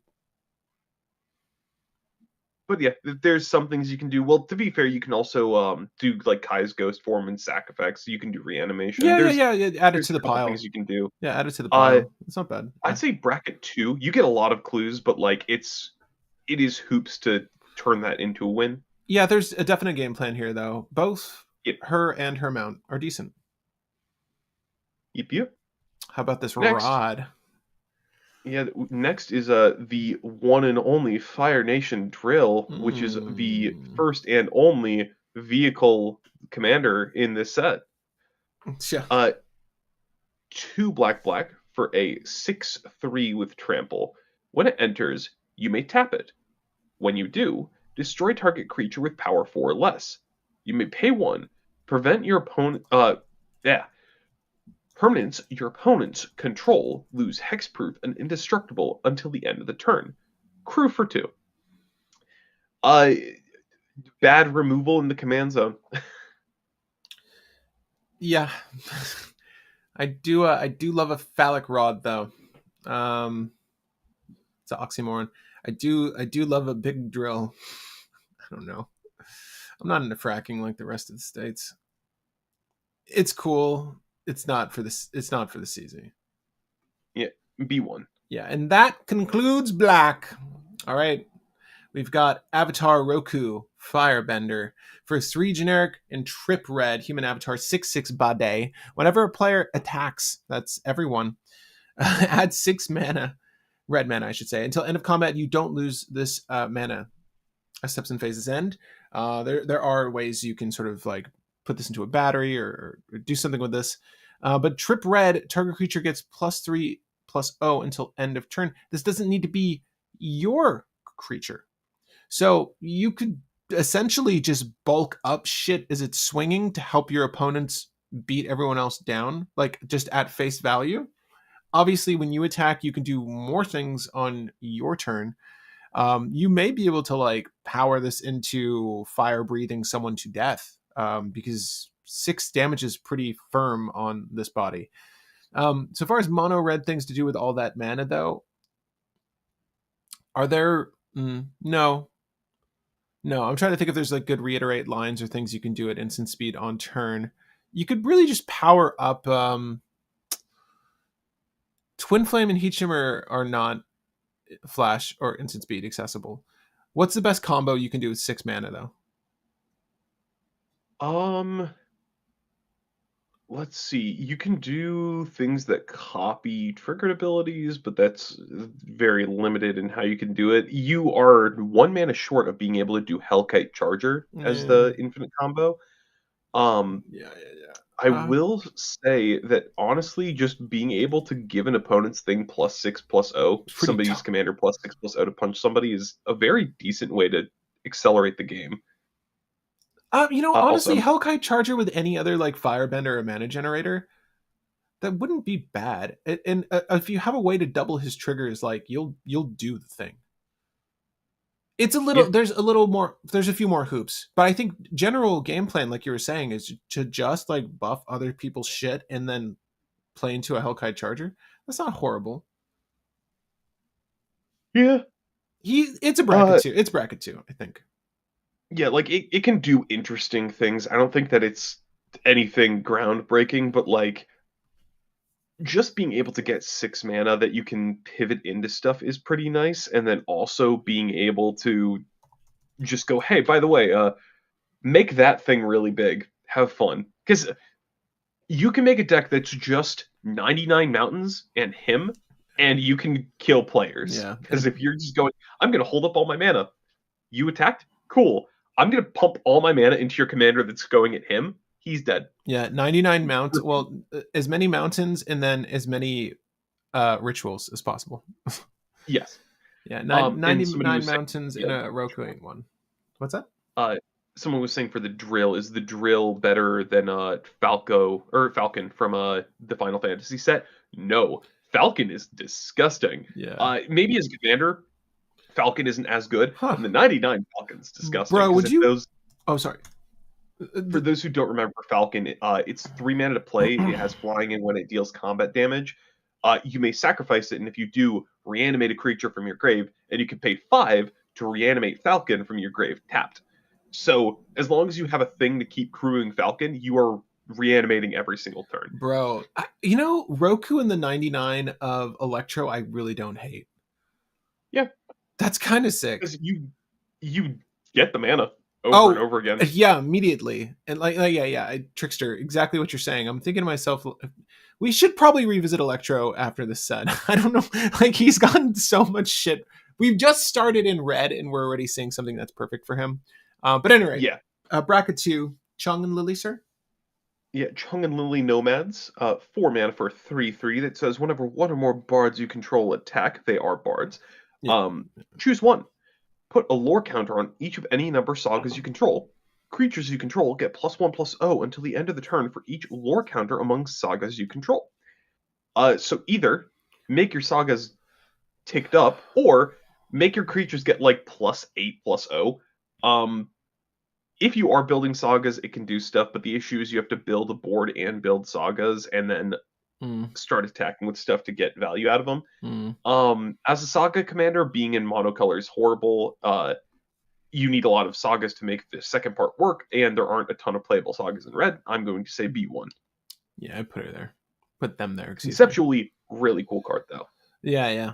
Same with Combustion Man. 3 generic, double red, 4/6 Bade, Human Assassin. Whenever Combustion Man attacks, destroy target permanent unless its controller has Combustion Man deal damage to them equal to his power. No, this is not commander damage, sadly, but the attack when it goes through will be. This is a really interesting removal commander. Obviously, there are limitations to this. It's just combat, and you would have to fight tooth and nail to do more with this elsewise. I think there are probably better things to do in mono red, but this is a really cool effect on a body. It's Yeah, fine. because you can just kind of punch one person and then threaten a permanent they control after Voltroning this up a bit, and then blow up a permanent or knock somebody low enough that Yeah. they're gonna die. Um, it's this is an interesting politics card because you can also just swing at a guy who doesn't care, who won't block and kill Combustion Man to target somebody else's thing. So there's things that are cool with this card. However, we do have like a 3 mana commander and a 4 mana commander that do this effect, but kind of better in red, where it's like weirdly destroy permanents. Yeah. So I think it's better to build them. It's like a Stark is one, and I can't remember the other one, but it's a you target a creature and an opponent targets a creature, and then you blow up both those creatures. And the idea of that commander is that you just give her hexproof or shroud, and then you have fun. But with Combustion Man, he's just kind of a worse version of the two. I'm gonna say bracket one because there's better aggro commanders in red. Are we looking at one here with Fang? Fang, Roku's companion. Well, Roku was pretty good, so let's see what Fang does. Yeah. 5 mana for 4/4 flyer. Whenever it attacks another target legendary creature you control gets +X/+O, where X is Fang's power. When Fang dies, if it wasn't a spirit, return it to the battlefield under your control, except it's a spirit in addition to its other types. Mm. Um, there's a couple things that you can do with Fang that are funny. So one, incidental legendary creature tribal. If you just have enough legendary creatures, this buff stuff, cool. Double up on the buffs that you give to Fang. The second effect is funny because there are plenty of effects that would turn Fang into not a spirit. So you can just keep sacking Fang over and over and over and over and over again as long as you find those effects that make Fang not a spirit. Um, Unfortunately, this is just a weird buff effect and like a weird potential infinite loop with like 4 cards. So bracket one. Someone's going to prove us wrong. But prove us wrong. Iroh, Dragon of the West. Best character from the show. Maybe not when he was the dragon. 2 generic in double red, 4/4 body, haste, mentor, of course. At the beginning of combat on your turn, each creature you control with a counter on it, speaking of mentorship, gains Firebending 2 until end of turn. So you can initiate this very easily. And just a reminder, whenever this creature attacks, put a 1/1 counter on target attacking creature with lesser power. So that is how you're going to get the counters on those creatures. It's important to note that like the first turn of mentorship, like you'll need to do that, and then at the beginning of combat, you'll be able to get the trigger on subsequent turns. The good bit of news is that he has haste. Um, Firebending in and of itself is not a means of ending the game. I do think you can kind of do some cool casual things with this. Um, at a certain point, you'll just have a board of 4/4s, right? Because you can't mentor anything that is of equal value. Yeah, This is fine. I maybe bracket 2 because like I don't hate like what it's establishing, and you could have things that have counters on them already. Like there's plenty of things that just enter with +1/+1 counters or counters of any sort. So it's not like you couldn't establish this sooner and then have like bending options mid combat, but you'd probably just want something of value to pour that into. And in mono red, I don't know, bro. yeah. I will say the funny thing that you can do with this is extra combats because Yeah. you give firebending at the beginning of combat so you can stack the firebending so that you get more and more and more and more and more mana. Um, so you can make a lot of mana, but the issue is using it during combat and needing to set up the counters on everything because just giving Mentor 1 every turn is very slow. Yeah. I'd say bracket 2. I'd kind of lean So, closer to bracket 1 because you're trying to yeah. mix like 3 or 4 game plans together. But Yeah. It's like high 1, low 2. I'm happy with 1 as well, honestly. yeah, Yeah. we can go 1. We can go 1 on him. If they changed like any number of things on this card, it would have maybe even been a 3 for me. Yeah. But it lines up perfectly to be just that bit inefficient. Mm-hmm. Other Iroh, let's see if this one's better. Iroh, Firebending Instructor, 3 mana for 2/2. Whenever Iroh attacks, attacking creatures you control get +1/+1 until the end of the turn. He's an anthem. That is all he is. He's an anthem. Funnily B1. enough, very straightforward commander and does work well with extra combats, but B1 because not good enough. B1 for sure. I feel like every Iroh should have had firebending. Especially, I feel like the card should have firebending if they're shooting fire from their hands. At any rate, Jung Jung, the Deserter, 2 generic and a red. This guy firebends, trust me. 2/3. Exhaust. Pay 3. Put a 1/1 counter on Jung Jung when you when you next cast a lesson spell this turn. Copy it, and you may choose new targets for the copy. Activate each exhaust ability only once. What a wording. So bracket 1, but I do really quickly want to say, how the crap is just making like a small wall of fire in front of you, firebending 2, but turning an entire forest into smolders, firebending 1.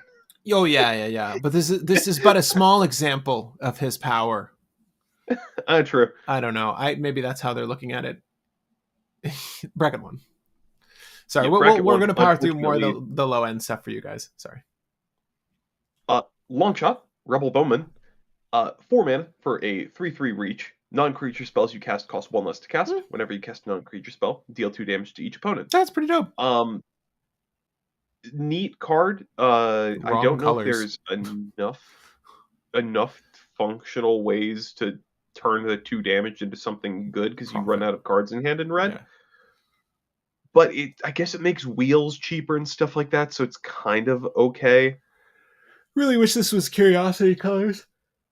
Yeah, if this was in blue, it would be really good. I'm gonna say bracket 1 only because we've had like a Rakdos commander who did a similar thing, so I think that just having extra colors makes that better. 100% bracket one though. I rarely use swords, but then again, he rarely needed them. My Jaded Edge for a generic and a red 1/3 body, human noble prowess, love it. Exhaust 3, put a double strike counter on May. And also, Iro, get ready to mentor this girl. Bracket one. Yeah, agreed. Not much to say. We've had a lot of double strike prowess commanders. This is just another one that's nah. Yeah. Nee. Nee. Uh, Sorry, the Knights who say nee. Moku, Meandering. meandering drummer. Mm-hmm. 2 mana for a 2/2 human bard ally. Whenever you cast a non-creature spell, you may pay 1. If you do, Moku gets +1 plus or Plus sorry, +2 plus two. 1, Don't and deny him. creatures you control gain haste. Ooh, that's actually good. Yeah, I think this is better in the 99 than it is in the Yeah. command zone, but it gives like an extra tax on your spells to buff him. I feel like if you're in a deck that cares about power or have a commander that cares about power, this is really good. But by himself, it's just pushing mana that you don't have in red to make him into a Voltron commander. Well, Um, you're ignoring the fact that we have firebending now. yeah, true. If you cast the spells at instant speed, then yeah, you can do that. So that is kind That's of kind of cool. notable. But like, And then like the other it's creatures it's that funny. It's funny that this random freaking nomad drummer bard guy is the secret to making firebending more playable. right, all the creatures you just played that aren't hasty, like you buff the shit out of him and then you swing with everything else. It's I don't know, it's kind of cool. Bracket one, it has like it definitely has a very specific thing it wants to do. So it's not like you couldn't brew this guy well. Moku only buffs itself though. Yeah, yeah. He'll only firebend him. He'd only fire breathe for himself, and then the rest of your board can Purely, swing in. purely because he gives haste to everything. I'm gonna say bracket 2, just because giving haste That's in a the good command zone effect. is useful and Yeah, buffing himself can let him do stuff. that's a good So effect.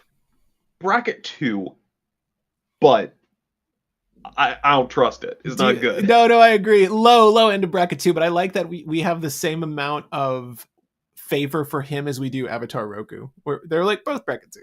They're about equivalent. Avatar Roku and him are about equivalent. You read that one, right? Yeah. Rand and Shaw. 3 generic, double red, dragon, 4/4, flying, firebending 2. When Rand and Shaw enter, if you cast them and there are 3 or more dragon or lesson cards in your graveyard, create a token that's a copy of Rand and Shaw, except it's not legendary. Pay 3 and a red. Dragons you control get +2, +0 until end of turn. Literally fire breathing as we know it. I mean the firebending too, and if you have double dragon, this is a free effect to do. So basically, you're swinging 6/4. It's really interesting aggro. It's also really interesting that the copies are non-legendary. So if you have this, these aren't the colors to flicker this guy, but you technically could use. Again, you can use Cloudstone Curio to like bounce this to hand and like recast it and stuff. I don't know. It feels bracket one ish to me, but Yeah, agreed. It's this is not horrible in the 99 of a dragon deck specifically because in a dragon deck, if you can give this haste, it's 8/8 worth of stats that will attack and then give all of your dragons +2/+0, which is good. But in the command zone, not as much. Yeah, bracket one. Bracket one, boy. Bracket one, boy.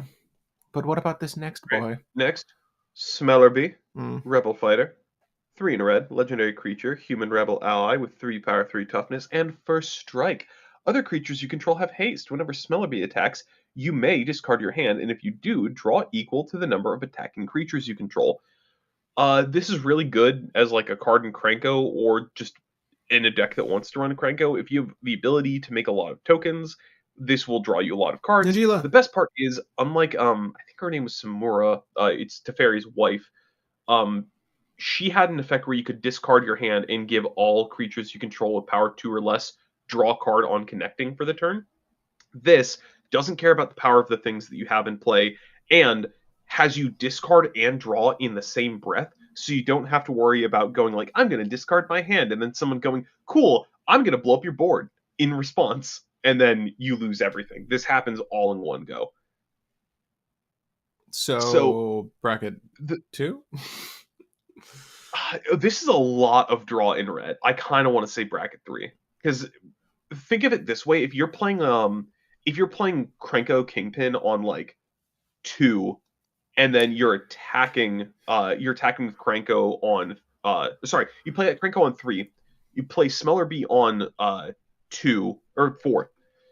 Play Krenko on 3, Smellerbee on 4, and you attack with Krenko, he gets to 2 power. Then you get to the next turn, you attack with Krenko and the 2 goblins that you have and Smellerbee, and then you are drawing 4 cards, discarding your hand and going up to 4.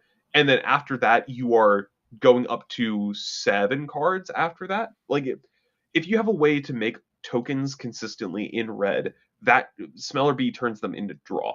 So you can go wide aggro, but also keep your hand full in red, which we've never had before. Mm-hmm. So bracket 3, because she's an actual efficient way of doing a strategy that's had trouble in the past. I will budge. I'll go to bracket 3. I do think that there are a lot of token generators when attacking, and this lets you profit off of that. And there's just a lot of token generation in red, period. Namely in like the goblin, area of that color pie. I like it. Bracket 3. Ty Lee, artful acrobat. I get both the Ty Lees. 2 generic and a Yeah. red, 3/2 body, human performer, of course. Prowess, love it. Whenever Ty Lee attacks, you may pay 1. When you do, target creature can't block this turn. That's right. I'm going to get in there. And just like our hearts, she got there. She is bracket 1. Number 1 in our hearts and number 1 on the bracket list. Yeah. But what about Zhao, the Moonslayer? What's he got in that Zhao the bag? Moonslayer. What's in the 1 bag? in the red, legendary creature, human soldier with 2 power, 2 toughness, and menace. Non-basics enter tapped. You can pay 7 to put a Conqueror counter on Zhao. As long as Zhao has a Conqueror counter on him, non-basic lands you control are mountains. They lose all other typings and abilities, and they just have tap for red. If we get the hybrid mana change, this is playable in Lurrus decks, and this is playable in Zerta decks. So this is one of the better Blood Moon effects. Yeah. This is also a creature-based Blood Moon, so you can search for it easily. Yes, it's worse than Magus of the Moon coming directly off the table and entering on the battlefield. But What about the 9? What about the CZ, Will? in the CZ, he's a good hate effect. But the question is, if I could just have Magus of the Moon in the command zone over Zhao, would I want to play it? And the answer is no. So I don't feel like Zhao is any different, really. So bracket 1. Yeah. Okay. What about Like other Zhao? bracket 5 in the 99, but bracket 1 in the command zone. 100% agree there. What about other Zhao? Zhao the Seething Flame, 4 generic and a red, 5/5 body, Menache. He does not do Manach. No, he doesn't. Bracket 1. Did Zhao Yeah. kidnap a spirit creature's baby? No. So Zhao took the koi fish from the pond. If you go back to blue, the fish that we ranked 1, bracket 1, Zhao took those 2 fish from the pond, or one of them. He took the moonfish from the pond, which killed it and killed the moon, and then that caused the waterbenders to lose their ability to bend until Aang merged with the fish to fight back the Fire Nation, kill Zhao, and then reanimate the fish. Yeah, what a piece of shit. Anyways, well, tell me about Zuko, please. Zuko, Avatar Hunter, 5 mana for a 4/5 reach. It says when you cast a red spell, you create a 2/2 red soldier creature token. That's some Why don't shit. these tokens have firebending? Like, Yeah, we have so many things that are like create a red soldier with firebending, and this yeah. one doesn't. And I understand the reason why is this gets out of control if you do that because you just play every red instant speed cantrip in the But game he and was then win the five game with mana, Zuko doing that. dude. He's five Yeah, mana, he's or 5 sorry, he's mana. six. He's Let I'm him sorry. do that. No, I'm sorry. So he's 5 mana, and at that point, you're probably if you're playing like red in a limited environment, like if you even draft this or sealed this or even constructed, like you're running out of hand like rapidly. Like, what's it gonna fucking matter if you firebend with no options? Like these could have been those tokens, 100%. 100% could have been those Yeah, tokens. it should have been firebending tokens. Without them having firebending, don't we have like a 4 mana commander that kind of does this effect already, but the tokens have menace or something? Bracket one. Um, Yeah. so yeah, Sokka's girlfriend turns into the moon because she became the new moon spirit to make up for the one that died. I think that's the story. I've not watched the Avatar animated series in like 10 years, like Mm. 10 years. So I'm very, very vague on the details of the story. Oh, this is pretty dope. Zuko exiled Prince for 3 generic and a red. I never actually read this one. 4/3 body, firebending 3, pay 3, exile the top card of your library. You may play that card this turn. Basically, he converts your bending into card quality. Yep, Card. I should say card value. You're technically up a card, but it is exiled. So this is the impulse draw we're seeing more of in red for the last few years. It is an outlet for infinite mana. Do with that what you will. So if you have a reiterate line of play to just as generate, will reiterate. Let's go. yeah, genuinely like, and this comes Well, down. actually, no, not just as will, because just as will already You need to does be it. like Um, not seeding song. Seeding? No, no. what is it called? Mana Geyser. There you go. Mana Mana geyser Geyser. or like Reiterate. cost reduction with any like high value one. This is an outlet in the CZ for infinite mana, and it it's honestly like not bad. It's just a body that's generating mana. Like it's just a 4 mana dork on combat, mind you. Yeah, 4 mana feels like a little bit awkward for this, I but feel like it's like bracket it does two. something. I feel like it's bracket two. I feel like 4 mana impulse draw every turn is not Low. that great and doesn't give you much of a game plan. I understand it's like an outlet for firebending, but firebend you don't want to run firebending to begin with. Not really. Um, I don't hate. I feel like this is a cut above like the bracket one shit though. This Well, is actually decent. we'll have it at like the bottom side of bracket 2. I'm fine with Yeah. agreeing Oh, that's it's like bottom very side of low. bracket. It's very low. But what about this Uh, next Zuko? Zuko, Firebending Master. He's 1 in a red for a 2/2 legendary creature, human noble ally with first strike. He has Firebending X, where X is the number of experience counters you have, and when you cast a spell during combat, you get an experience counter. So he's Katara, but angry. Mm-hmm. Um, so I really like this Zuko because you can do all the Bergy things, but then instead of getting temporary mana to carry you through the rest of the turn, you are getting permanent mana that you can only use on combat. Because you go to combat and you just go instant speed cantrip, repeat, repeat, repeat, repeat, repeat as much as you can. And then eventually you attack, and then you keep going with the instant speed cantrips, and now you have like Firebending 8 out of nowhere. Um, that's just pretty nice. It's the best firebending card that we've had, and if you get like Hellkite Charger, it's a pretty easy infinite. Um, I want to say bracket 3 just because it's a lot of mana, but the issue is like how do you win with a lot of mana in red? But I'll say bracket 3. I'll say bracket three as well. I do think that this is the best firebending we have. I think it could be a electro card. I know people like electro and want to discuss that. Um, this is pretty solid. I think this again. I do think you're right though. In bracket three makes sense, but like maybe the lower end of it because it is mono red and like you're sort of deficient on hand size. So I don't know how you're gonna. It's the best firebending card, but low end of bracket 3 because it's a firebending card. Yeah, realistically, realistically, slap this in Kratos and Atreus. Yeah. Um, Avatar Kyoshi, y'all. Earthbender. We're into green now. Whew. 5 generic, triple green. This is as Timmy as it gets, boys. 6/6. During your turn, Avatar Kyoshi has hexproof. At the beginning of combat on your turn, Earthbend 8, then untap that land. That's pretty dope. Um, it's important to note it gains haste, right? So you can actually attack with this Earthbended land. This is, again, a pretty Timmy setup. Earthbending is really powerful, though, as an effect.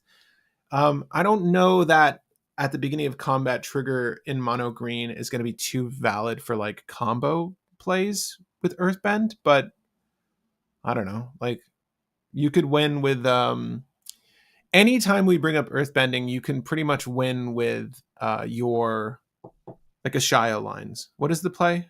It's Ashaya So plus. Sorry. Ashaya requires it to be ETB Earthbend, which unfortunately Kyoshi isn't Oh, never ETB mind. Never mind. Earthbend. Never mind.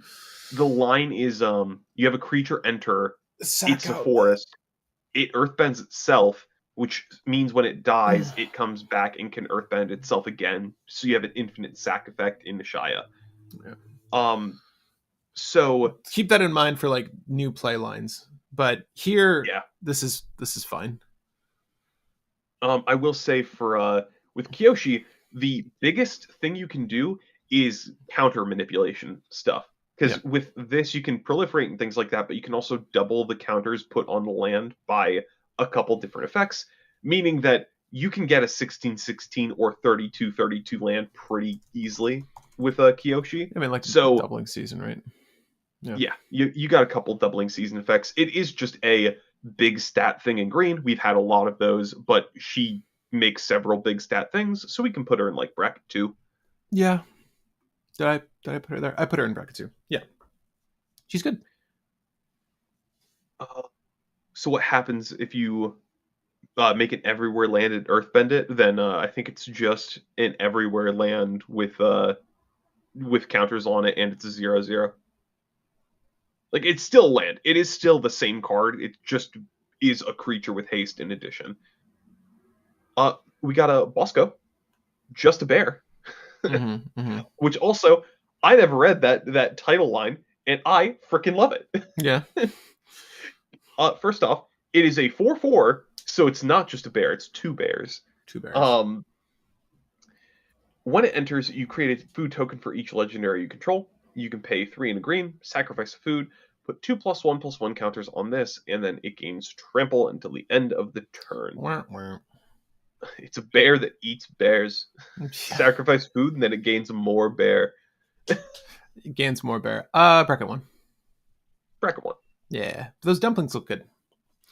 Boomy, a little eclectic. Eclectic. Or I was going to say electric. I'm like, oh, he's in the wrong color.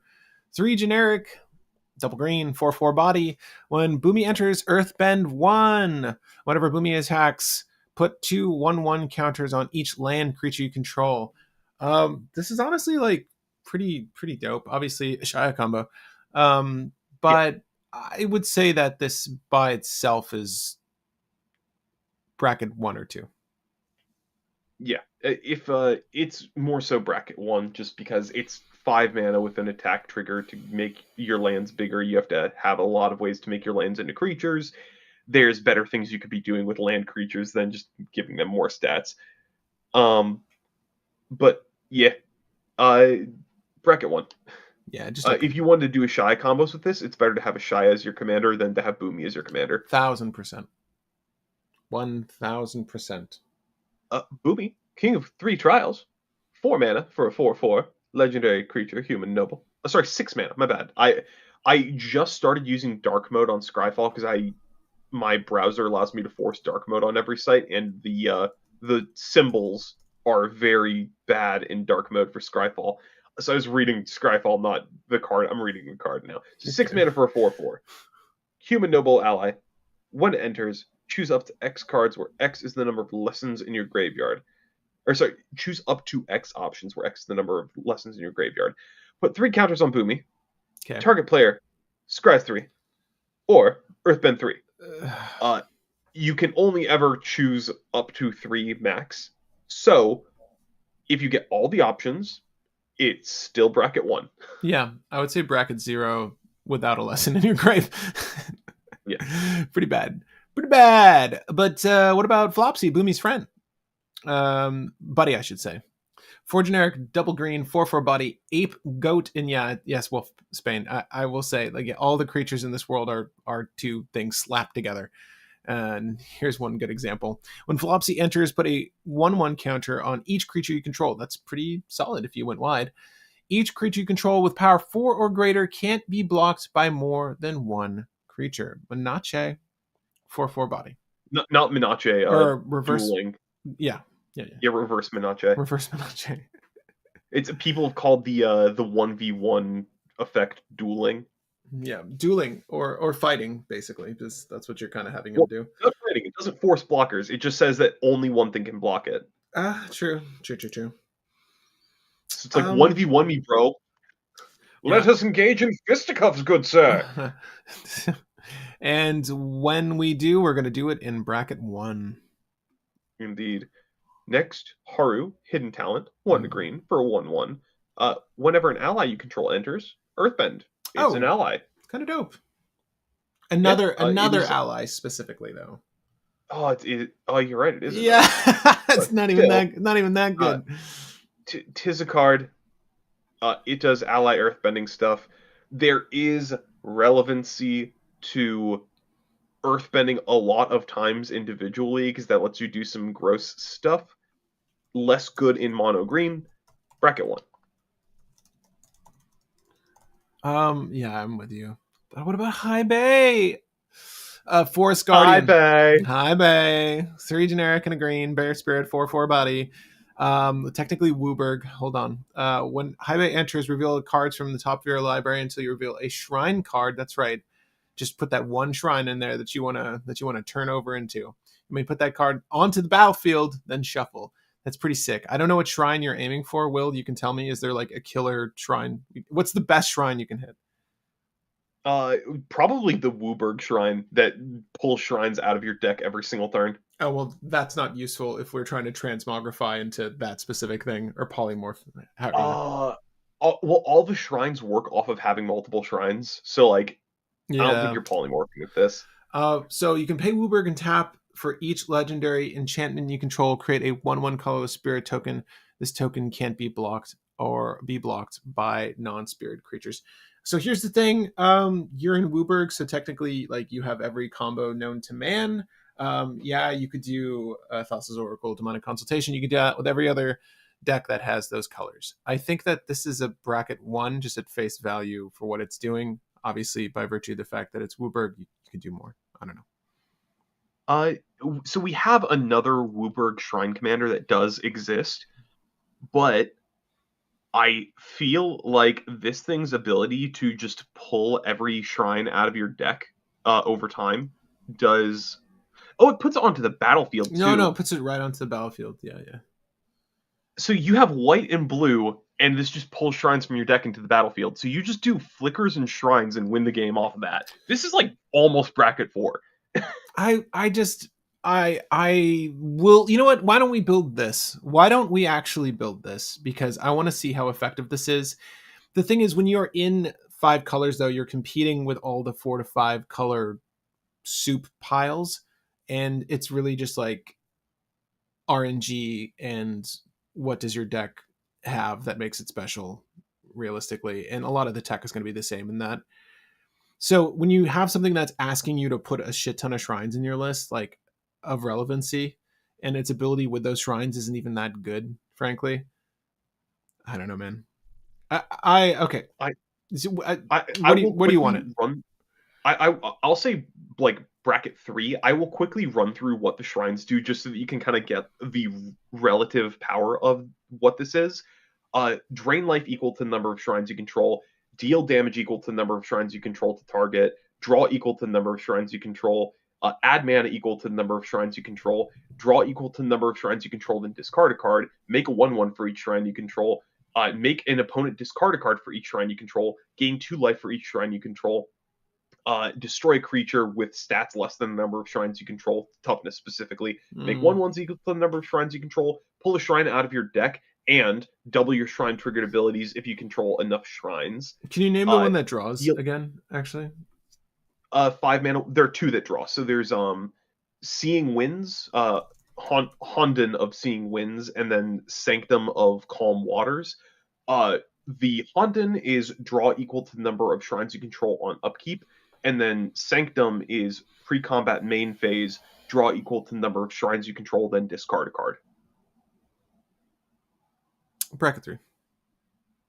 Yeah, it's to continue because we got like a discard a land, deal damage to a creature. We have the avatar ones that exist as well, which all say ETB do blank for the number of shrines you control. Then when a shrine you control, when a shrine enters onto your battlefield, do the thing once. So for instance, Southern Air Temple is put +1/+1 counters on your creatures equal to the number of shrines you control when it enters. When a shrine enters, put a counter on each creature you control.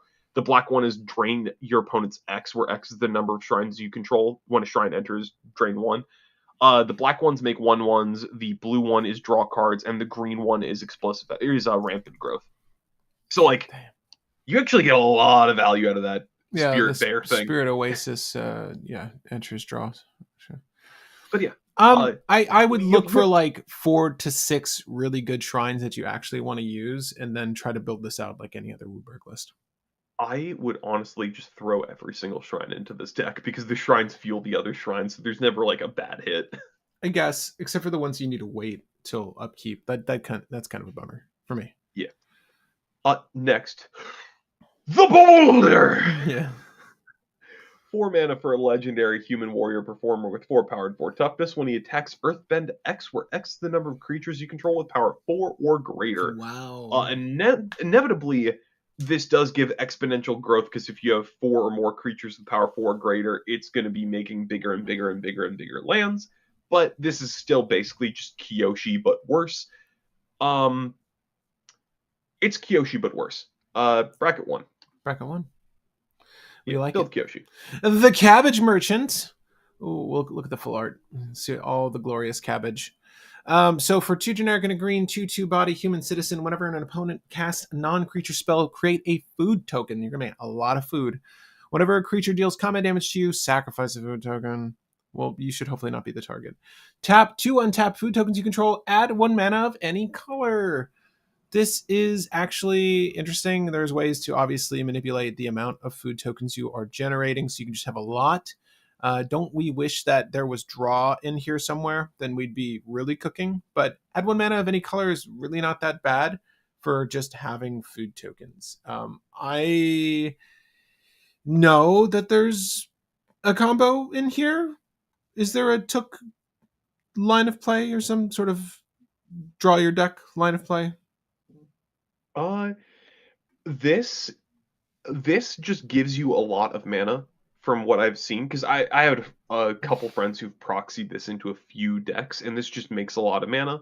I've mostly seen it in the 99 of Samwise decks, but if you wanted to have it as your own commander, I think that you use this with like Took to make it so when an opponent casts a spell, you get 2 food, meaning that you're just going to get a dork every time an opponent casts a non-land spell, or a non-creature spell, my bad. With that, theoretically, you just kind of hopefully parlay that into some weird thing that's just ETB win the game off of like Court of Calling. I would say this is maybe better in the 99. I wouldn't call it the new Dockside. It's not bad though. Yeah. Bracket 2, like I don't disagree with you. I think that like obviously all this mana generation is good, and then you can utilize all that mana to do like big draw effects or big tutor effects. So it's like it's not bad. Also, Patrick, the people are demanding you give your best The Boulder impression. Did he sound like Macho Man Randy Savage? Yeah. The boulder is conflicted about fighting a small child. Oh my god. The Sounds like you're boulder. scared. Was it like that? The boulder has grown over his conflictions. He's like a slightly Spanish Macho Man Randy Savage, if I remember correctly. I'll need to watch that fight again because this is when he goes to like the Earth Kingdom where Boomy is, right? Yeah, it's the first time they visit the Yeah, Earth King. Second time, I think. Ba Sing Se, right? I think it's when they visit Ba Sing Se. I don't know where's Toph. I don't know. that was my best one. Okay, okay, lads. Really good card in Balin. It's either a stacks piece or over the course of a turn cycle, you will net so many food. Yeah. All that life gain. Um, ready for the Earth King? Yeah, and I'm happy that I landed on this randomly. Which also really quick, the Earth King, a 2/2. I like that he's as strong as a bear. Yeah. When he enters, you create a 4/4 green bear token, and whenever one or more creatures you control with power 4 or greater attack, search your library for that many basic lands and put them onto the battlefield tapped, then shuffle. Um, I've thought about this. I'm going to be building this in casual, and the entire game plan is going to be just animating lands and then antheming them to make them 4/4s so that you just double the number of lands you control every single turn for the rest of the game until you eventually just go, I swing with 34/4s game. You would put this in There's bracket enough two. things in the deck in the game that will let you animate lands, and from there you just need ways to make them 4/4s. So bracket 3, I don't think that this is going to be doing crazy bracket 4 stuff, but if he gets blown up or if like you don't have a thing that turns your lands into creatures, you still have a lot of lands. Wait, I'm sorry. You said bracket three? Yeah, surprisingly, it's like at worst case scenario, ramp every single turn from here on out. But then in the best case scenario, you can do very big, dumb, I explosive feel like stuff. Cabbage Man is better than this. So my thing with Cabbage Man is people can punch you and get rid of the food, and then you lose the food off of Cabbage Man, or people are only casting a handful of things every turn, so Cabbage Man feels a little bit less consistent. With this, you can play this on turn 4 and get like a land or two off of it just because green has big creatures. Like I'm my gonna. I difference want to say between like. Cabbage Man and this is this has a clear way to end the game if you wanted to with animating lands, but it's also that I've put more thought into this than I have with Cabbage Man. I don't know what the win con would be off of Cabbage Man. Well, I think they're. Uh, I think they're both varying levels of bracket two for me. yeah, if you want to knock him down to bracket 2, that's fine because I found a way to build it bracket 3, but that does not mean that he will consistently be built as bracket 3. It's just I found a very very specific way to build it that has worked from goldfishing. Okay. I'll take your word. I'll take your word, sir. All All right. right. Toph, Earthbending Master. I'll talk about it. 3 generic and a green, Oh, 2 uh, really 4. quick, Oh yeah. Trixie. Yes, I do have a Cultivator Colossus version of Sasaya. That's the cEDH version of Sasaya that I have. Uh, now you can go, Patrick. I just wanted to answer that so that I didn't have to forget about that. Whenever a land you control enters, you get an experience counter. That should be easy to accommodate. Whenever you attack, Earthbend X, where X is the number of experience counters you have. Okay. So this is a very clear plan and package. Utilize your fetch lands, double down on those experience counters, swing with Toph, make big creatures. Again, they stick as creatures until they would be removed. Um,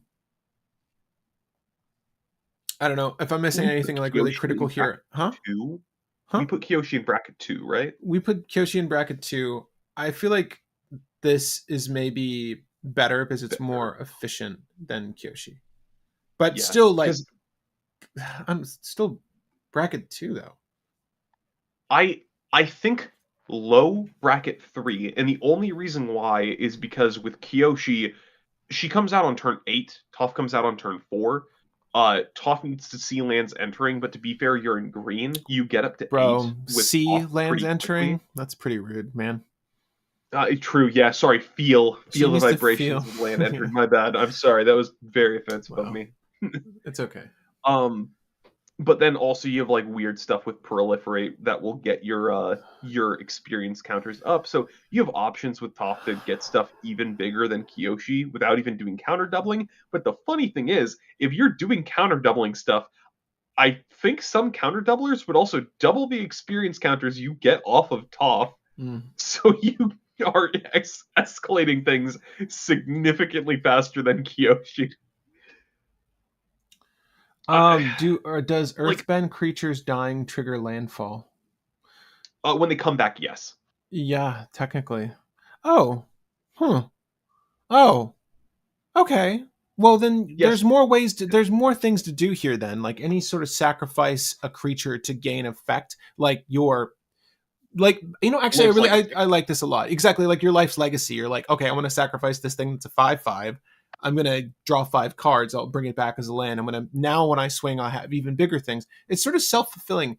I do actually like this. This is definitely middle of bracket 3 now for me. The more we talk about it, it sounds better. I don't know that it's going to compete with 4 necessarily, but it's good.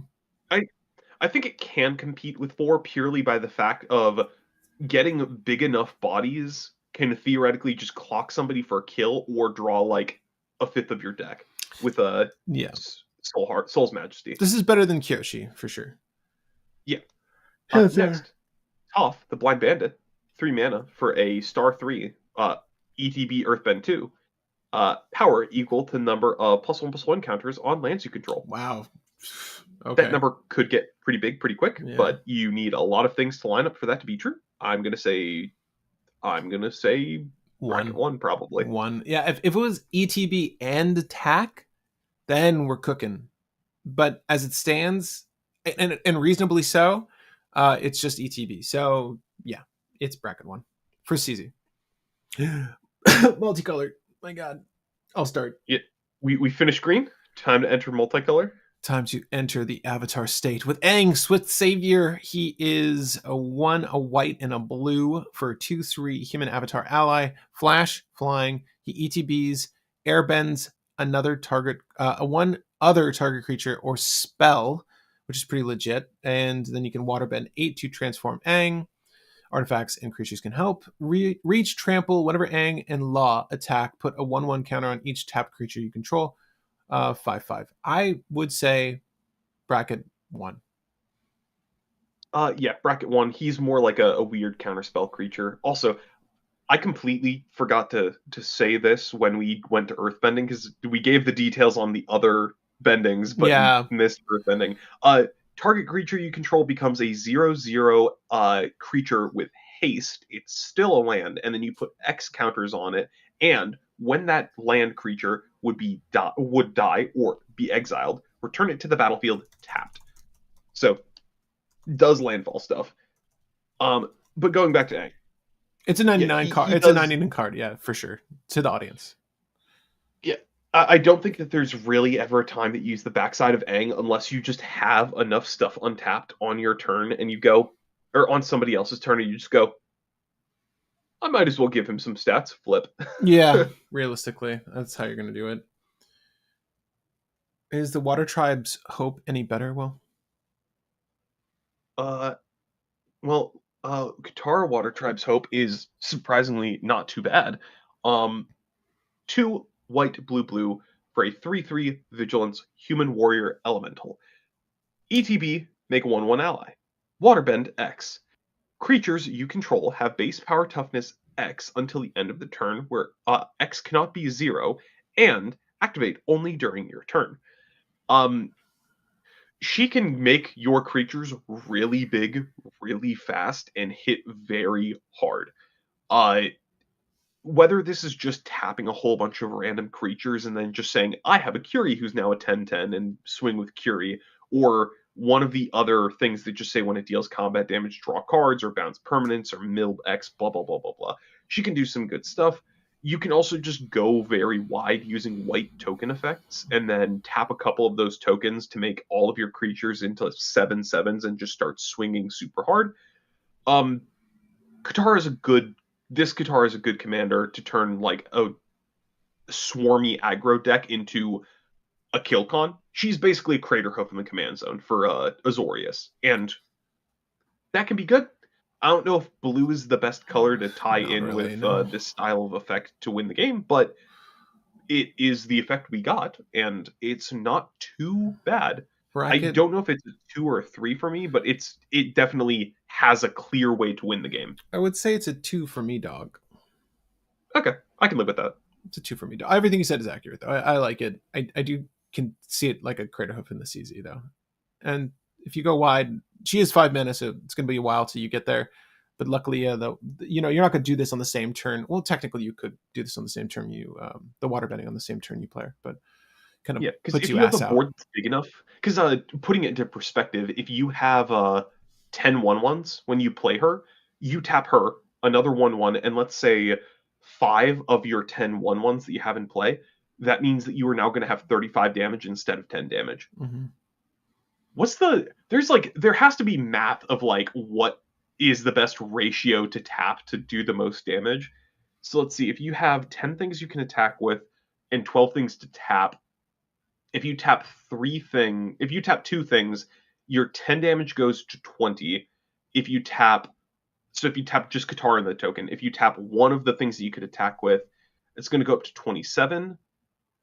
So let's see, it goes up to tapping 6 of them would give you 36 damage. Tapping 5 of them would make you go up to 35. So yeah, it's 36 damage on that. So I guess tapping as close to the halfway point is the best you can with Katara. Hmm. So that's still it's a hoof that minimizes your attack, but it still is a hoof style effect in command zone. Yeah, Cool. Hoof does Generous. provide trample, mind you, so it's not quite the same. True. Yeah, so you get a little bit of non-evasion, but you're gonna power through with some damage. It's a great commander for Storm Herd deck. And let me see Oh yeah, here. true. The hawk. Yeah. Wolf, what you're saying is accurate too, with like the tuck spells. Like the earthbending's relatively safe. Sokka, lateral strategist. This is me. This is me. Yeah, it is Uh, you. 3 mana total, 2/4 body vigilance. Whenever he attacks with one other creature, at least one, draw a card. I mean, we gave the 4 mana Zuko bracket 2, right? Or did we say bracket 1? I can't remember. This is that, but like, Bracket one. it's just this We is said bracket 1. we said bracket one, I believe. Yeah. No. I said bracket two for that the lowest of low ends. This is not quite the same. I would say that you're generating mana You can't and pump mana into the or Zuko. You can't pump mana into the Sokka. yeah. I feel like that is actually of value. Yeah, you're gonna do this once. Bracket one. Azula, Cunning Usurper. Uh, 2, a blue, a black, and a black for a 4/4 legendary creature, human noble rogue. Firebending 2. She is not in red. When she enters, target opponent exiles a non-token creature they control. Then they exile any number of cards. Then they exile a number of cards. Excel in A non-land card. I am freaking dyslexic right now. you're It's good. the dark mode on Scryfall is throwing me off so hard mentally. Exile a non-land card uh, from their graveyard. Okay. So, target opponent exiles that. So your opponent chooses the creature they control. You choose a card from their graveyard. During your turn, you may cast cards exiled with Azula as though they had flash and spend mana as though it was mana of any type to cast that spell. All right. So her firebending can pay for stuff. She lets you hijack an opponent's thing on board and potentially think from graveyard. She's kind of an up to, but it's 5 mana to draw 2 cards one time and remove a thing from board. Bracket 1. Sounds about right. Sounds about right, yeah. But Hama, the Bloodbender, got one of the best scenes. 5 mana total, and Demir, human warlock, 3/3 body. When Hama enters, target opponent mills 3 cards. Exile up to 1 non-creature, non-land card from the player's graveyard. It doesn't have to be among those 3. For as long as you control Hama, you may cast the exiled card during your turn. by waterbending X rather than paying its mana cost, where X is its mana value. So basically, you can just fuel this with any sort of generic value you have, right? Because it's a generic cost. And it is still a cast as well, so you can also cost reduce these as well. You're also in a flicker color, which is kind of interesting, and a good color for mill in general between these two. It has a strategy, and you're getting card advantage, but I would probably put it in bracket 1 because I think there's better Dimir decks. Yeah, it's stealing your opponent's stuff from graveyard is usually not a good It's strategy. probably a tutor, realistically. It's probably Yeah, just a but tutor. then also you also bump into the issue of if you do steal opponents' permanents like enchantments or something, when they die, you lose those things. Mm. So people can just focus down that other player to get you out of the game. Dude, So like, bloodbending is so yeah, I crazy. the fact that this can theoretically just let you tutor chain off of other people's graveyards is pretty cool just by flickering her over and over again and then tapping other things. It's cool, but it's 5 mana. So bracket 1. Yeah. Is bloodbending a form of waterbending? Yes. Okay. Which is weird because for some reason, as a person who in the scene is controlling another person's body, she can't control a creature. Yep. Yep, makes sense. anyways, that's really Katara, weird. Yeah. seeking revenge.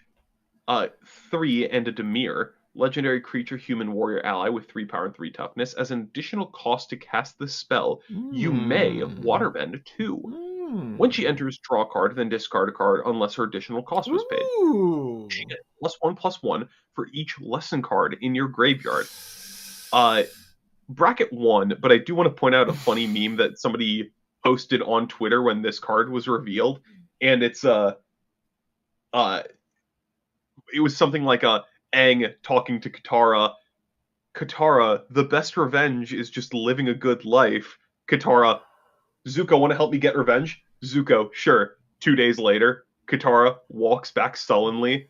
Aang, so, what'd you do? Zuko, tricked her into realizing that living the best life is the best revenge. Aang works every time.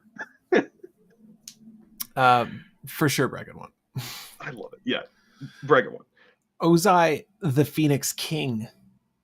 That's damn straight. For 6 mana total, 7/7 body, human noble, trample, firebending 4, haste. Holy shit, these stats are off the fucking hook. If you would lose unspent mana, that mana becomes red instead. Sure. Ozai has so basically, this is a piggy bank, right? This is a battery. Ozai Yeah. has flying and indestructible as long as it has 6 or more as long as you have 6 or more unspent mana. This is all really good shit for like an aggro commander. Yeah, like this is the best like keyword to stat line effect that I think we've ever gotten Bro, on a Rakdos commander, or any maybe even a commander in period. general. Just a Like this, body. he's Yeah. he's a 6 mana 7/7 flying, trample, haste, indestructible with firebending 4, so he's making you 4 mana a turn, and makes it so that you get to keep all of your red mana. With the only Bro. downside is half the keywords are locked behind needing to battery a couple mana, Yeah. but like Dude, you know he what's attacks immediately to get you 4 of that mana, so you just need to battery 2 more mana. Dude, exactly. Um, Imagine like holding your ritual as a combat trick to like removal. They're like, yeah, I'm gonna destroy that now. And you're like, okay, I'll spend, X to make, X mana. I'll go up to 6. And then, stave that shit off. He's actually really dope. I would say just as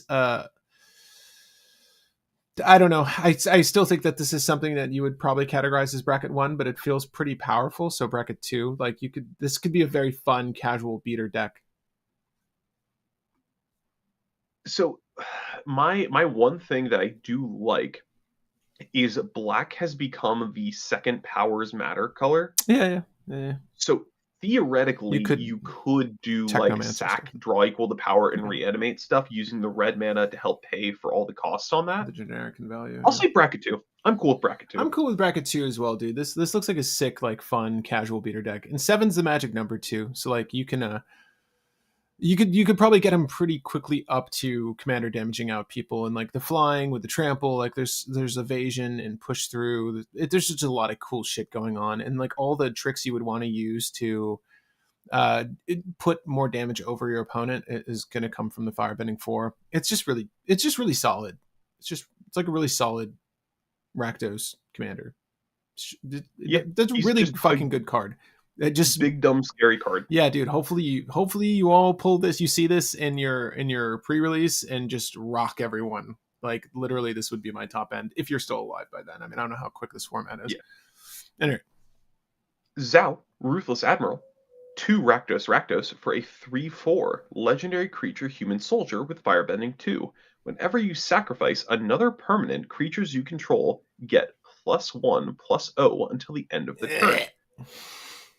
Yeah, this can make stuff pretty freaking big, yeah, considering that you're in the treasure colors. yeah. Well, would have been really cool with Dockside. I wish these were +1/+1 counters. Then we're really It'd talking. be gross if this is Yeah, +1/+1 counters, because I already want to like promote the fact that what I just said on the Phoenix King of like black has become the power matters color, and yeah, it's like wait.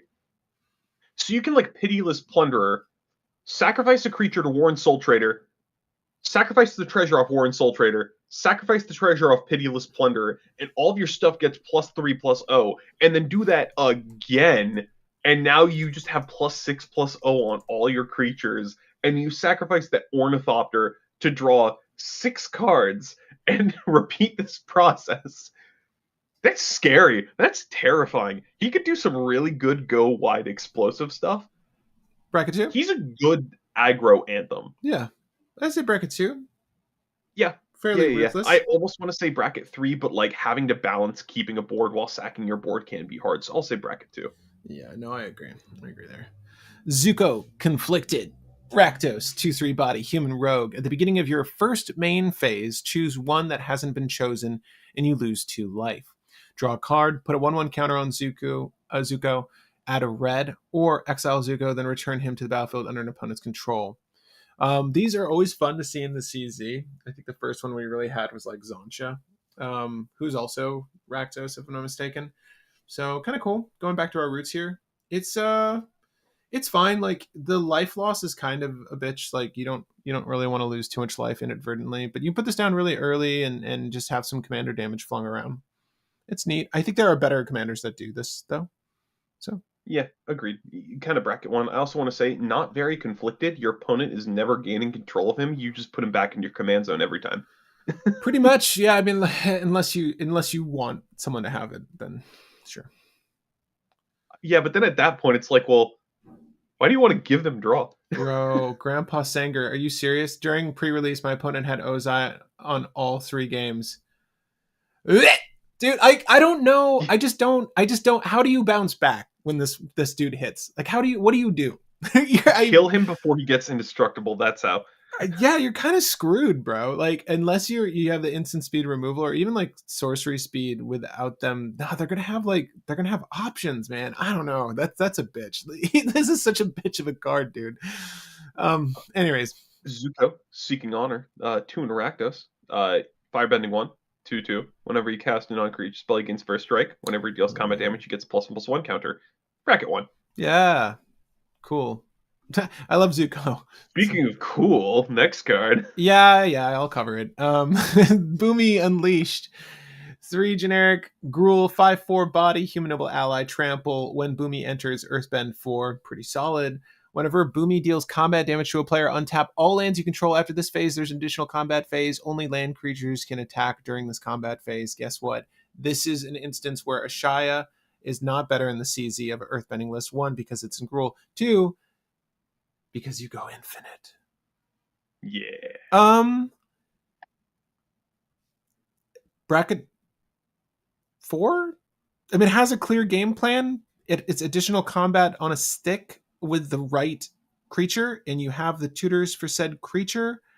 Um, I don't know, dude. Like we haven't built it yet, obviously, but I think it will do the thing.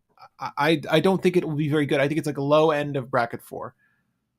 I I think it's bracket 5, but low end of bracket 5, purely because your entire game plan is just ramp and then Court of Calling out Super, Ashaya. yeah, super easy too, because the three generic, like you'll be able to, you'd run the rituals here, and you get to Boomy very quickly, and then you can get to a shy very quickly. I think you probably set up some, I don't know. I mean, fucking Sylvan Safekeeper's great here, because like even if you sacrifice something that was Earthbend, you'd get it back. Do you know what I mean? Like Yeah, you'll have the shroud on Boomy, so like if you want the protection, like layer in all the things you need to. The thing is, you need to haste enable Boomy to do it on command. Ashaya just needs to be there. Um, yeah. I I would say I'm gonna strike meet you in the middle. I think this is, for me it's like high end of 4 so with I that. I will say it's bracket 5, and there's one reason why I say bracket 5. When he deals combat damage, you untap all lands you control. Period. Not land creatures, just lands. So Yeah. he gives you 2 turns just as a general value engine, and then wins the game if you get a Shia when he attacks. In addition to the fact that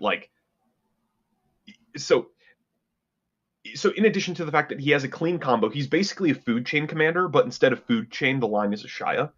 Uh, he just gives you kind of 2 turns because if you have lands, you double up your mana to get more value, get more draw, get more mana to interact with stuff. So he has a value plan and he has like an actual very clear combo. Low 5, but 5. Sure. You know, let's. I want to build Boomy, and then that'll be the discerning factor. I don't want to change our poll that we have ongoing. I'm curious to see where we end with the bending, but I can put it in 5. I can see where you're coming from. Um, I see where you're coming from. I think this is a really unique thing to do in Gruul, and I like it a whole hell of a lot. So Yeah. I'll agree with you. All right. Next, we got Toph, Greatest Airbender, or Greatest Earthbender. No, wrong element. Mm. Toph, Greatest Earthbender. 2, a red and a green for a 3/3 that when enters Earthbend's X, where X the amount of mana spent to cast her. Lands you control have double strike. Okay. Interesting effect of like just making a big creature by spending a lot of mana, but eh, It's okay. bracket 1. Yeah. It is just okay. Sorry, bracket 1. And Next, most controversial card of the set. yeah, I don't like this art at all. I agree. Even if it's not AI, it's pretty fucking adjacent. It just doesn't look good. The hair, every quality of this card just looks really bad to me. Yeah, the buttons on the belt are shining in a weird way. The lighting is weird because for some reason it's coming directly from her back, but then it's also coming directly from her side. Her eyes are like glowing in a pretty weird way. Her back left arm is like bent at like a 180-degree angle so that her elbow is actually facing out like this, Mm. but it's positioned backwards, so her arm's just shooting out straight backwards. I'm almost 100% sure that this is AI art. Yeah, But yeah. what does the effect do, Patrick? Yeah, even the mountains in the back look weird, man. Sorry. When Yeah. Toph enters, we'll go over this one quickly. When Toph enters, you may discard a card. If you do, return it, insert a sorcery card from your graveyard to your hand. Whenever you cast a spell or spend 1, if that spell is a lesson, put an additional 1/1 counter on target land. Are there combos here, Will? Uh, I don't know if there's direct combos, but this is the second best Toph in the entire set, in my opinion.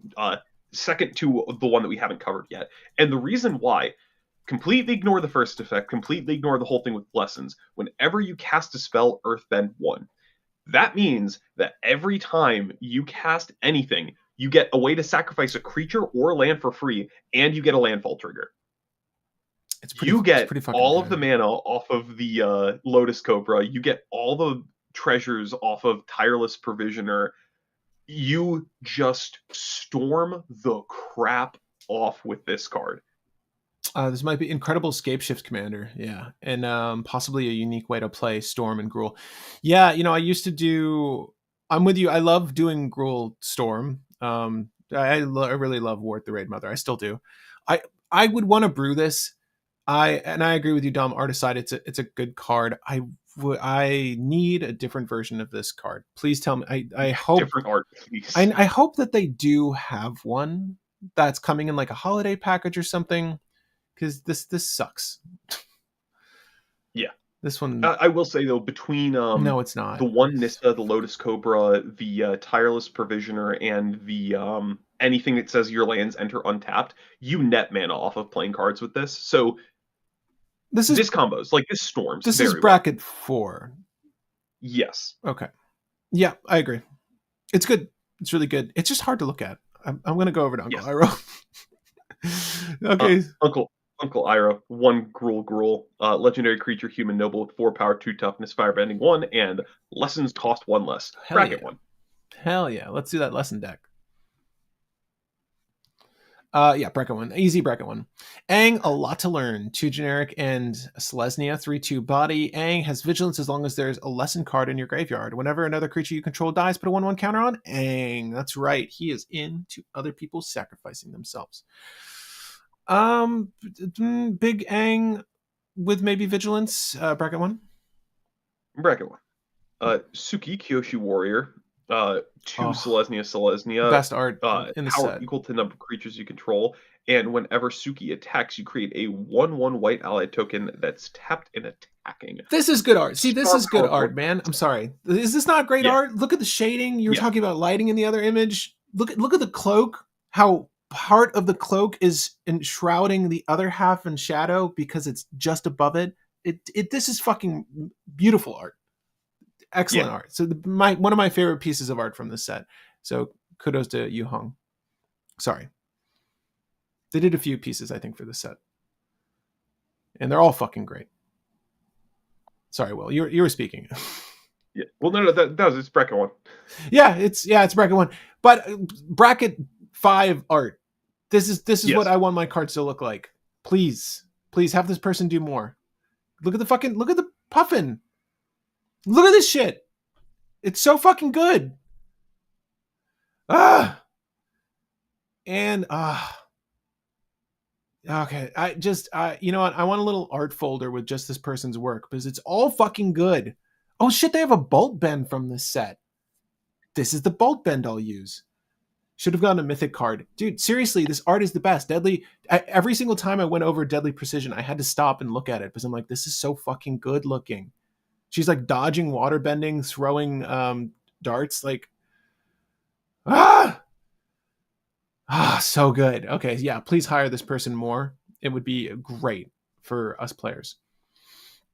High Bay, Spirit of Balance. So 4 mana total, bear spirit, 3/3 body. Whenever High Bay enters or attacks, you may sacrifice another creature or artifact. If you do, put 2 1/1 counters on High Bay. High Bay leaves the battlefield, put counters on target creature you control. That's kind of cool. Yeah, we've had a similar effects before with Skullbriar and can't the Doctor Who teamer commander.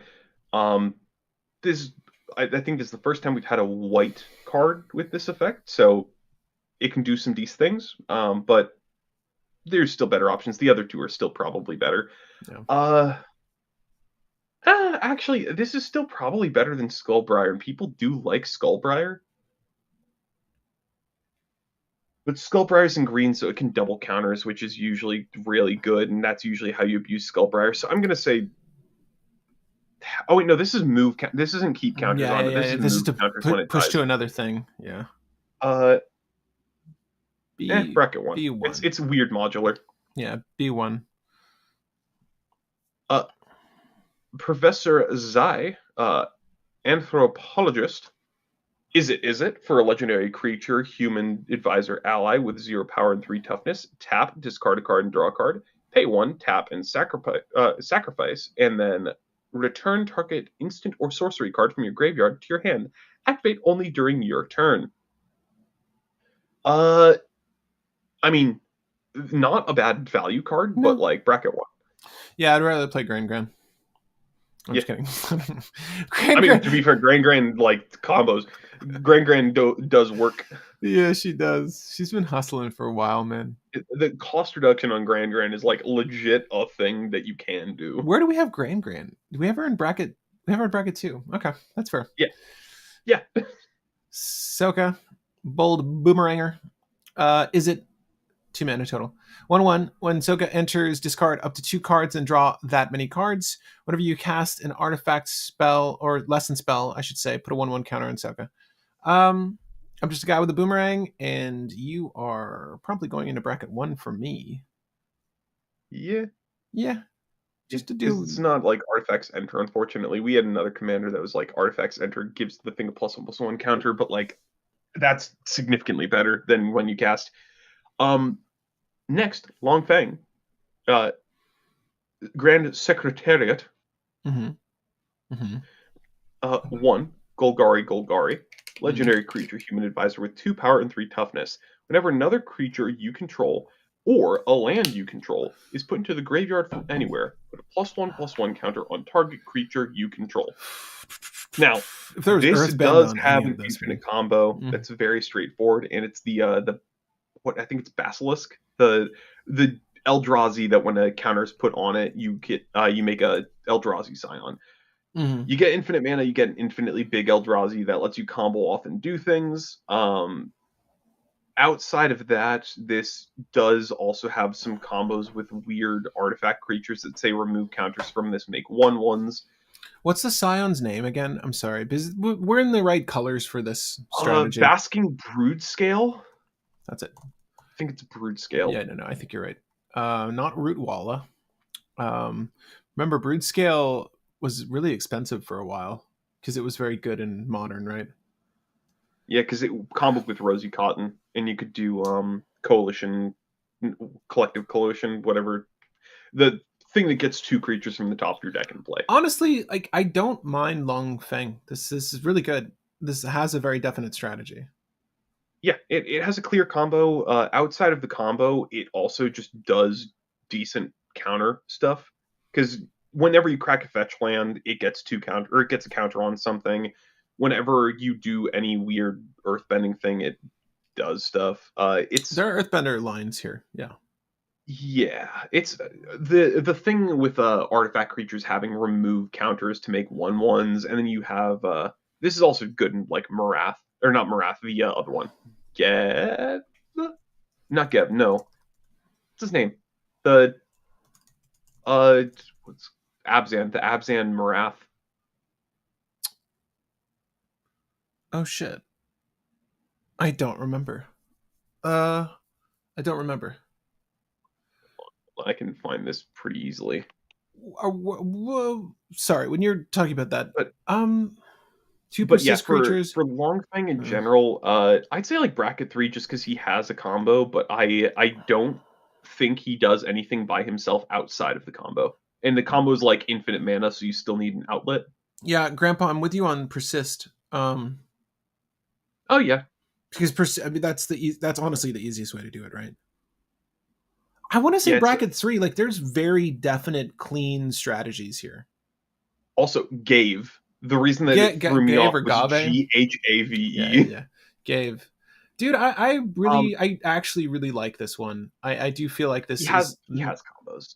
I feel like this is middle of bracket 3. Like, this is actually factually good. Yeah, But maybe I'm thinking too hard on this. Maybe higher. It's really good though. it's bracket 3. The combos are like 2 to 3 pieces per combo, Yeah, so it's never like a clean, concise combo, but there are combos. for sure, for sure. I liked it a lot. Iroh Tea Master, generic Boros 2/2. When Iroh enters, create a food token. At the beginning of combat on your turn, you may have a target opponent gain control of target permanent you control. When you do, create a 1/1 ally creature token.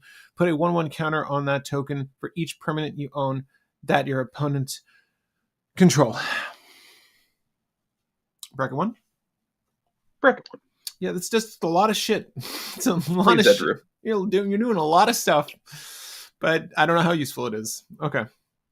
Jet Freedom Fighter. Hell yeah. 2 Boros, legendary creature, human rebel ally with 3 power and 2 toughness. When he enters, deal damage equal to the number of creatures you control to target opponent. When he dies, put a +1/+1 counter on each of up to 2 target creatures. Bracket 1. Bracket 1. Hey, if we get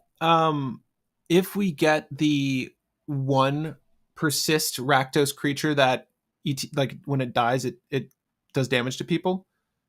The goblin, what's his name? Yeah. Does that Red cap. does Murderous Redcap become better if Long Feng can use him for the black? Because like Well, then the issue with persist is the creature goes to the graveyard, and then you have to choose targets with Long Fang for what it gets would the need to be counter. two So you need persisters. Yeah, two persist yeah, it creatures. would Yeah. need to be two. Donate 9 lives with Iroh. Yeah, you could. Um, okay, sorry. Jet Freedom Fighter bracket one One for B1. sure. Sorry. I have till about noon here, so we're good. I think I'm good. We'll try to pull through these mid ones quicker. 2 Simic, 2/4 human monk ally. This one's fine. Sorry. When Guru Yeah. enters, look at the top 5 cards of your library and reveal a lesson, saga, or shrine, and put that into your hand. Then put the rest on the bottom of your library in a random order. Shuffle them right. Yeah, do that. That's random. Whenever you cast a lesson, saga, or shrine spell, put a 1/1 counter on another target creature you control. This is a really interesting lesson, saga, and shrine commander. Bracket Bracket one. one. Yeah. Okay. The lion turtle, 1 green blue legendary creature, Elder Cat Turtle with 3 power, 6 toughness, vigilance reach. When this enters, gain 3 life. This cannot attack or block unless you have 3 or more lessons in your graveyard. Tap to add 1 mana of any color. Bracket 1. Yeah, really neat, but no, there's a better land commander. Ooh, Azula though. She's actually decent. Firelord Azula. For 1 Grixis, 4/4 human noble, firebending 2. Whenever you cast a spell with fire while Firelord Azula is attacking, copy that spell. You may choose new targets for the copy. This is no Uro. No, it's not. All right, Firelord Azula. Will, what is the best thing you can cast during combat? Tainted Pact or Demonic Consultation to both find Thassa's Oracle and exile your library. Seems pretty good. Yeah, pretty good. I don't know, man. Um, is this bracket So 4? Or where are we on Firelord Azula? this is bracket 5 purely because of the fact that all of your cantrips that you cast in combat are going to be doubled. This is basically Kess Dissident Mage, but instead of only being able to cast one thing from your graveyard, it's double up everything you cast on combat.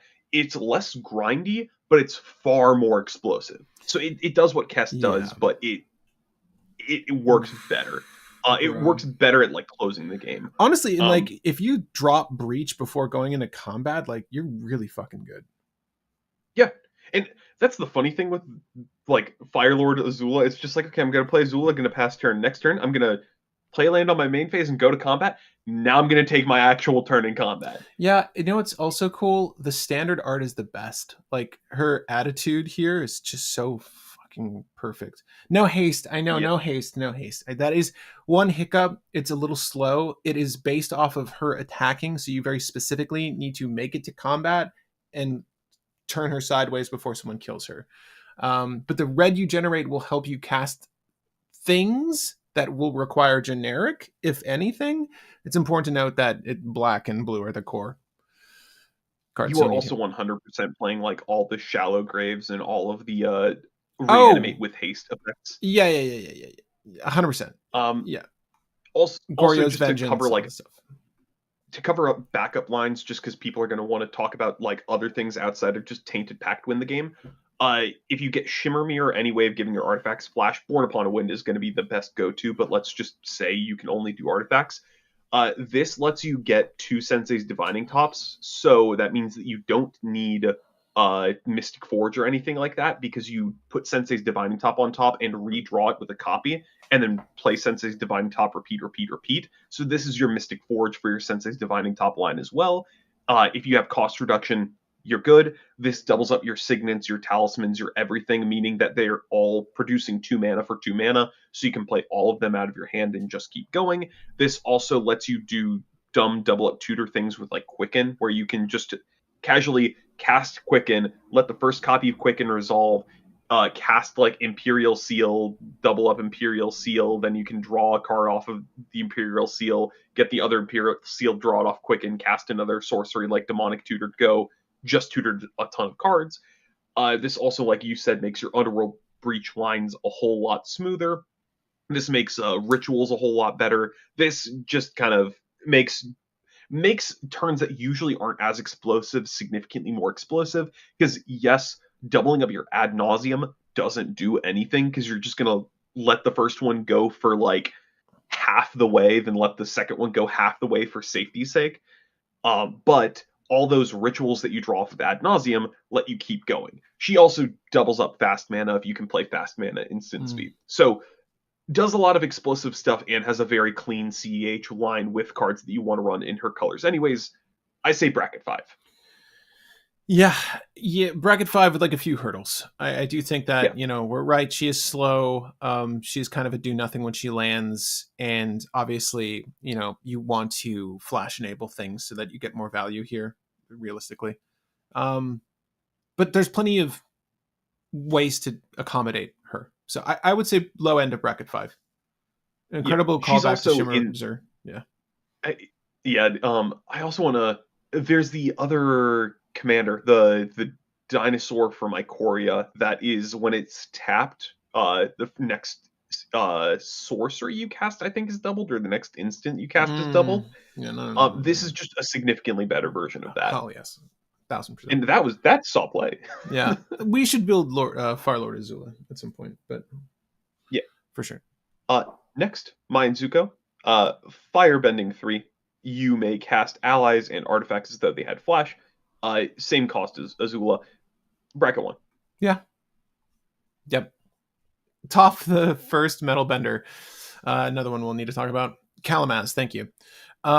Generic Naya 3/3 body human warrior ally non-token artifacts you control are lands in addition to their other types. At the beginning of your end step, Earthbend 2. This is the best Toph in the set. The main reason why is that there's a whole bunch of like random artifact lines that get weirdly good if they are lands. The major one is Candelabra of Tanos. If all of your artifacts are lands and you have Candelabra of Tanos can untap itself. So you just have infinite mana. Yeah, it's Um, that's a very expensive card, but good luck. Proxy it. I don't own a copy of Candelabra. I don't think I'll ever need it, but as as you should not. yeah. I for those who had Candelabra of Tanos want to build this deck, good for you. But What bracket are we in for her? I've seen people build this and it feels a little too clunky, but it does have like clear lines. But it's still like it feels like you trip trying to get to those lines a lot of the time. I want to say bracket 4 because Yeah, it still has good combos and like good value because all of your artifacts trigger landfall. That's yeah. one major value thing. So my thing is like I would say like mid to high end of bracket four. It's the same way I would see like Azula because I was initially more like high end of bracket four for Azula, frankly. But I could see where she's like the low end of bracket five because these are both kind of do nothings on arrival. Apart from letting you tap your lightning greaves to not that you'd be running them, but you get what I'm saying. Like the sort of value artifacts that don't necessarily tap are Well, now value. Lightning Greaves doesn't tap for mana. Well, yeah, I wouldn't tap for shit actually. Yeah, Um, unfortunately, everything's a land, but they don't produce mana. so really just synergy for bracket four. It's landfall specific and other land synergies. It has utility, Need to be but it's sacrificed.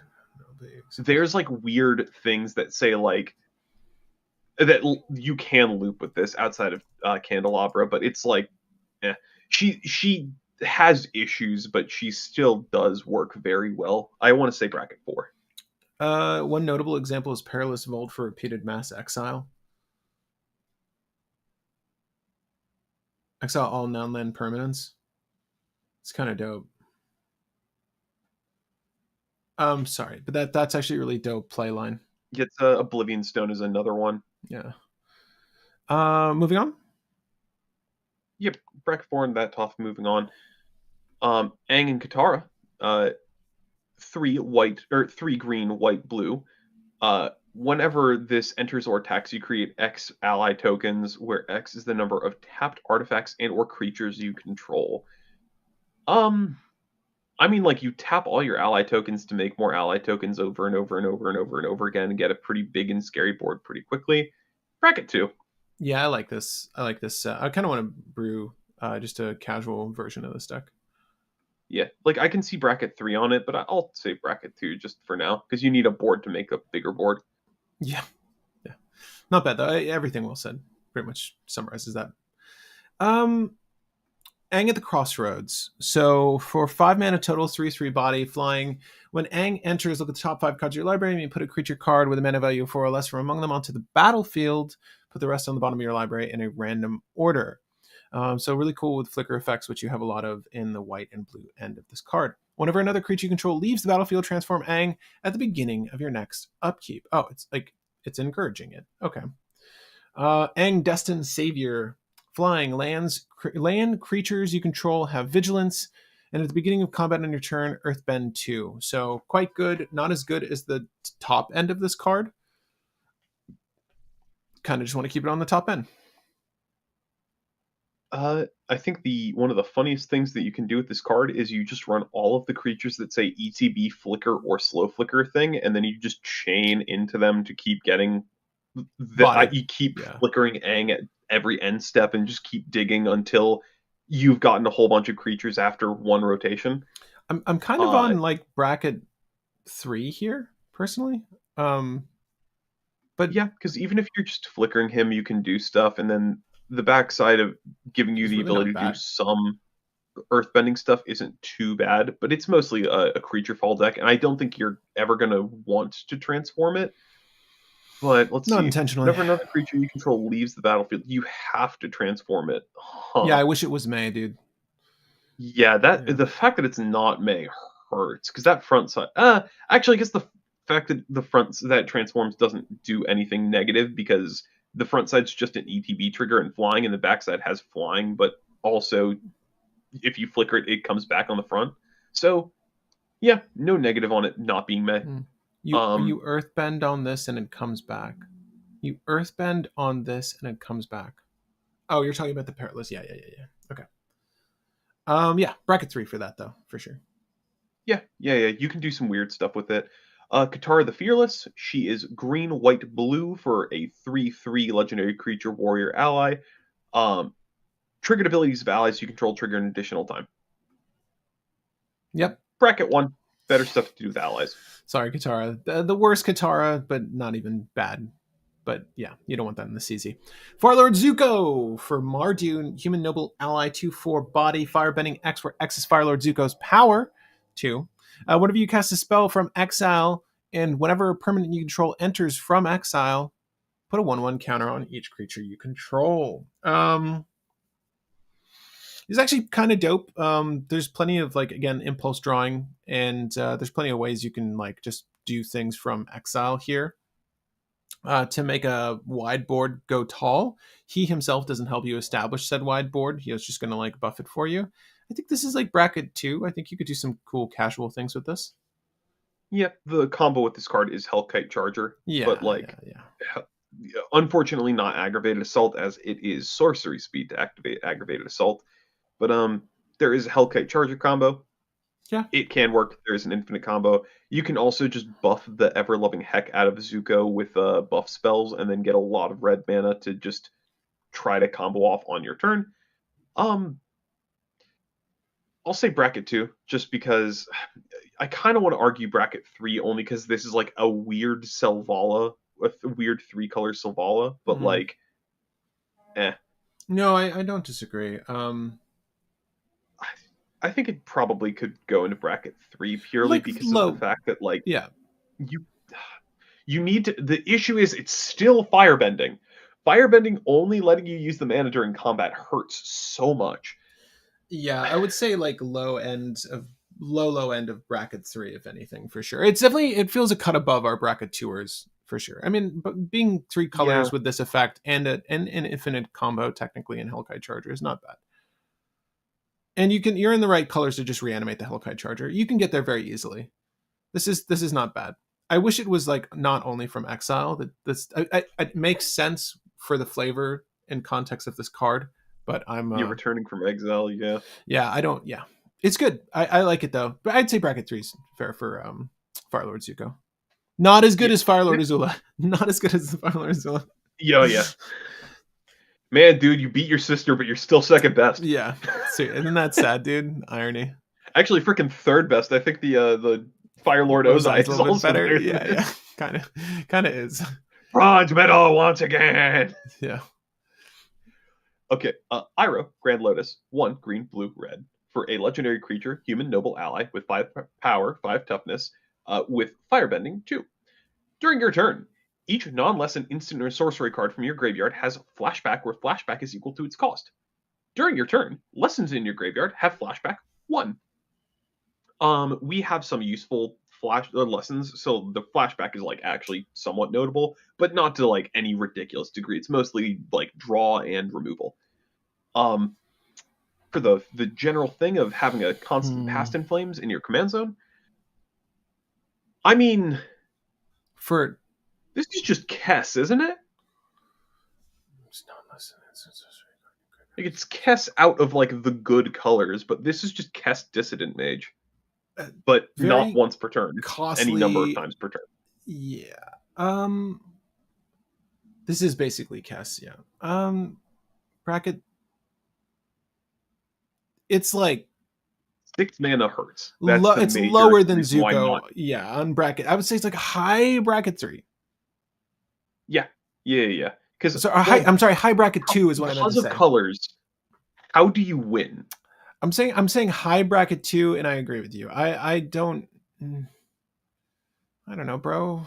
Yeah. Yeah. I mean Like there gamble, like you tutor for gamble and you gamble twice for like Underworld Breach and something. I mean, you can, yeah, Underworld Breach, and then you have like Brain Freeze lines, and you can like Wait, Thassa's Oracle that way. This isn't horrible, intuition.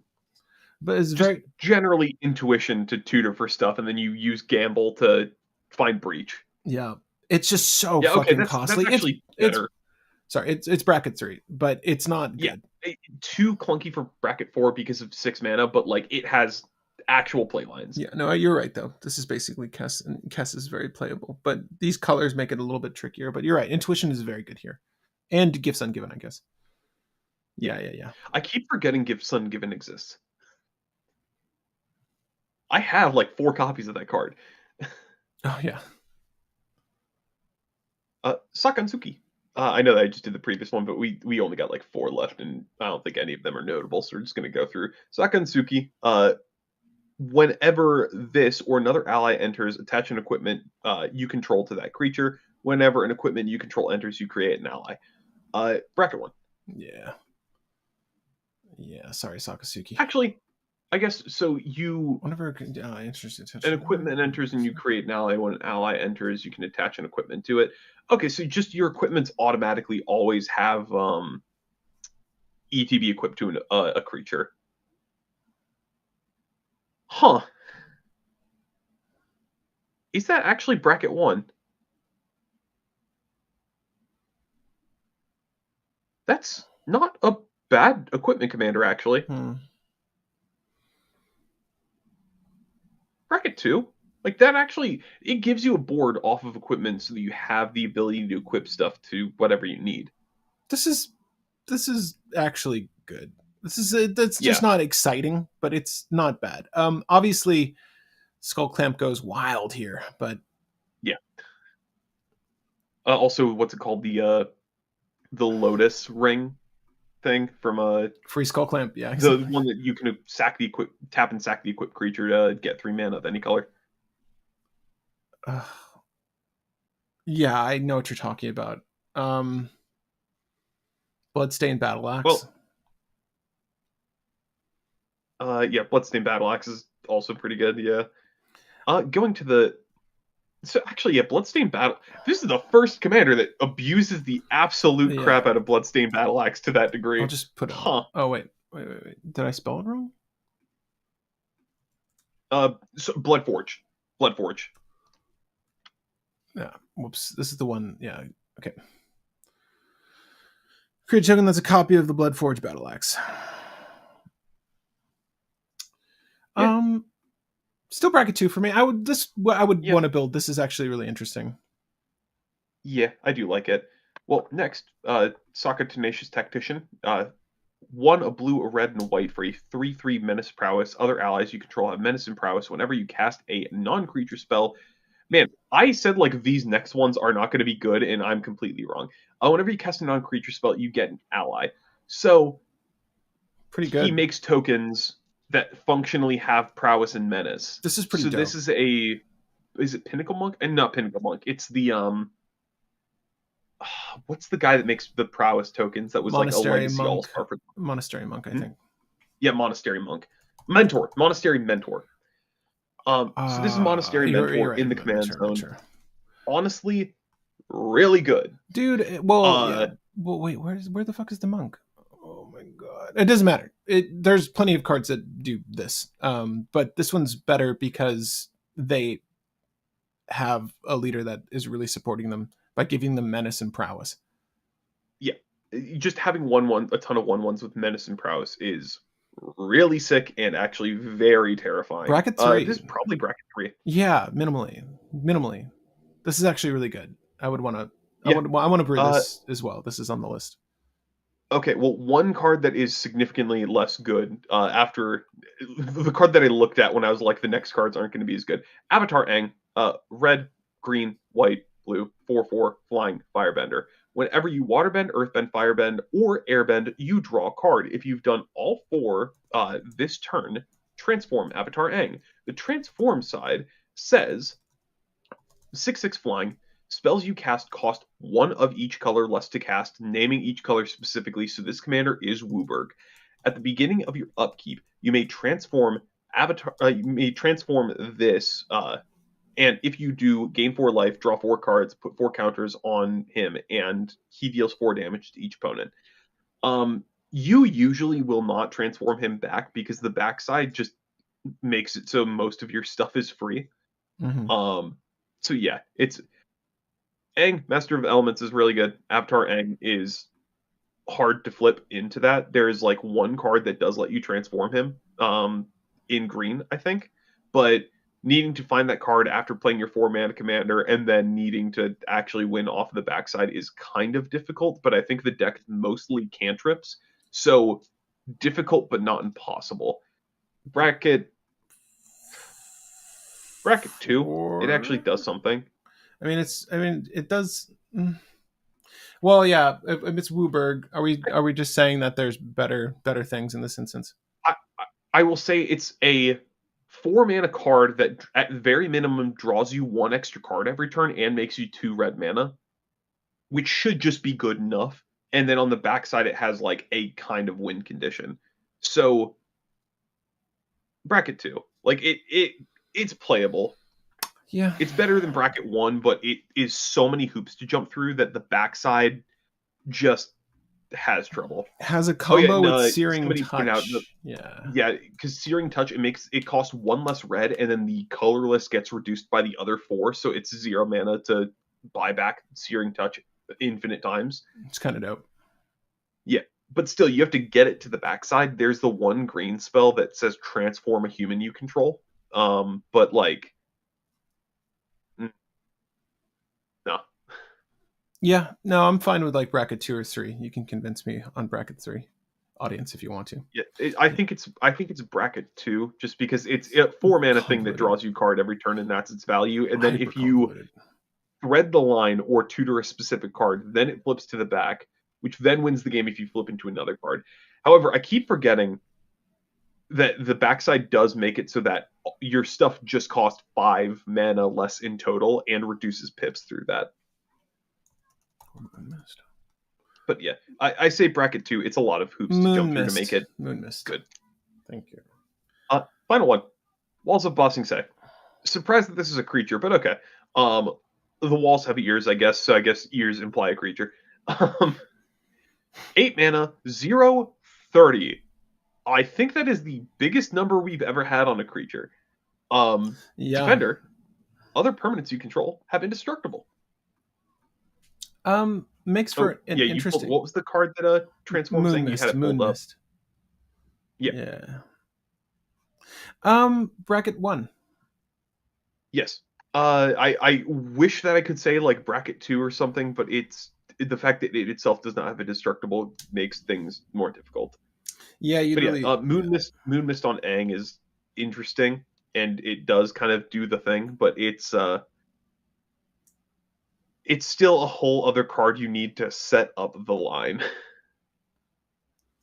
Um, Bossing Say in the 99, maybe. But that does it for our bracket system. We've got 3 bracket 5, 4 bracket 4. This seems pretty reasonable in a buttload of bracket 3. That's usually the space we play in, rather.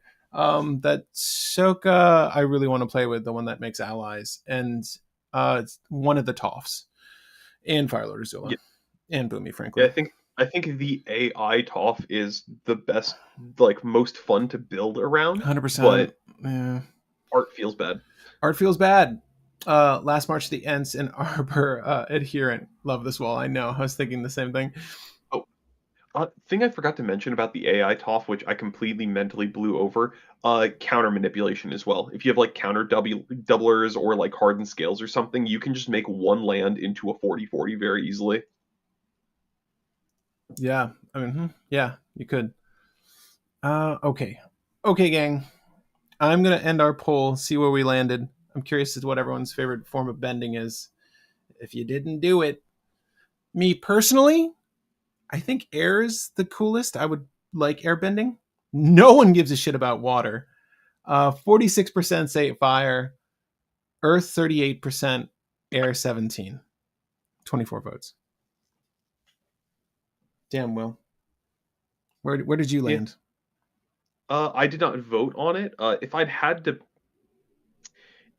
to pick one that I think is the coolest, it's probably airbending because we see the most airbending techniques in the show that are like actual interesting things. If I had to pick one in real life, I would 100% go waterbending because waterbending is actually fucking OP. Yeah, it is. Waterbending's probably the most OP. I liked air though. I like the fast travel on the air ball. I mean, like if you, just the physics of thermal expansion on ice freezing is insane because theoretically you can break anything just by freezing water in a space. Because somebody was like, "Oh yeah, here's a canister of like inch thick aluminum. I'm gonna fill the canister with water." And then I'm going to freeze the water inside the canister, and we're gonna see what happens. And the canister blew up like a grenade. And he's like, "Yeah, no, that was from the freezing, the pressure, or that was from the pressure of the water expanding as it was freezing. It broke through an inch of aluminum."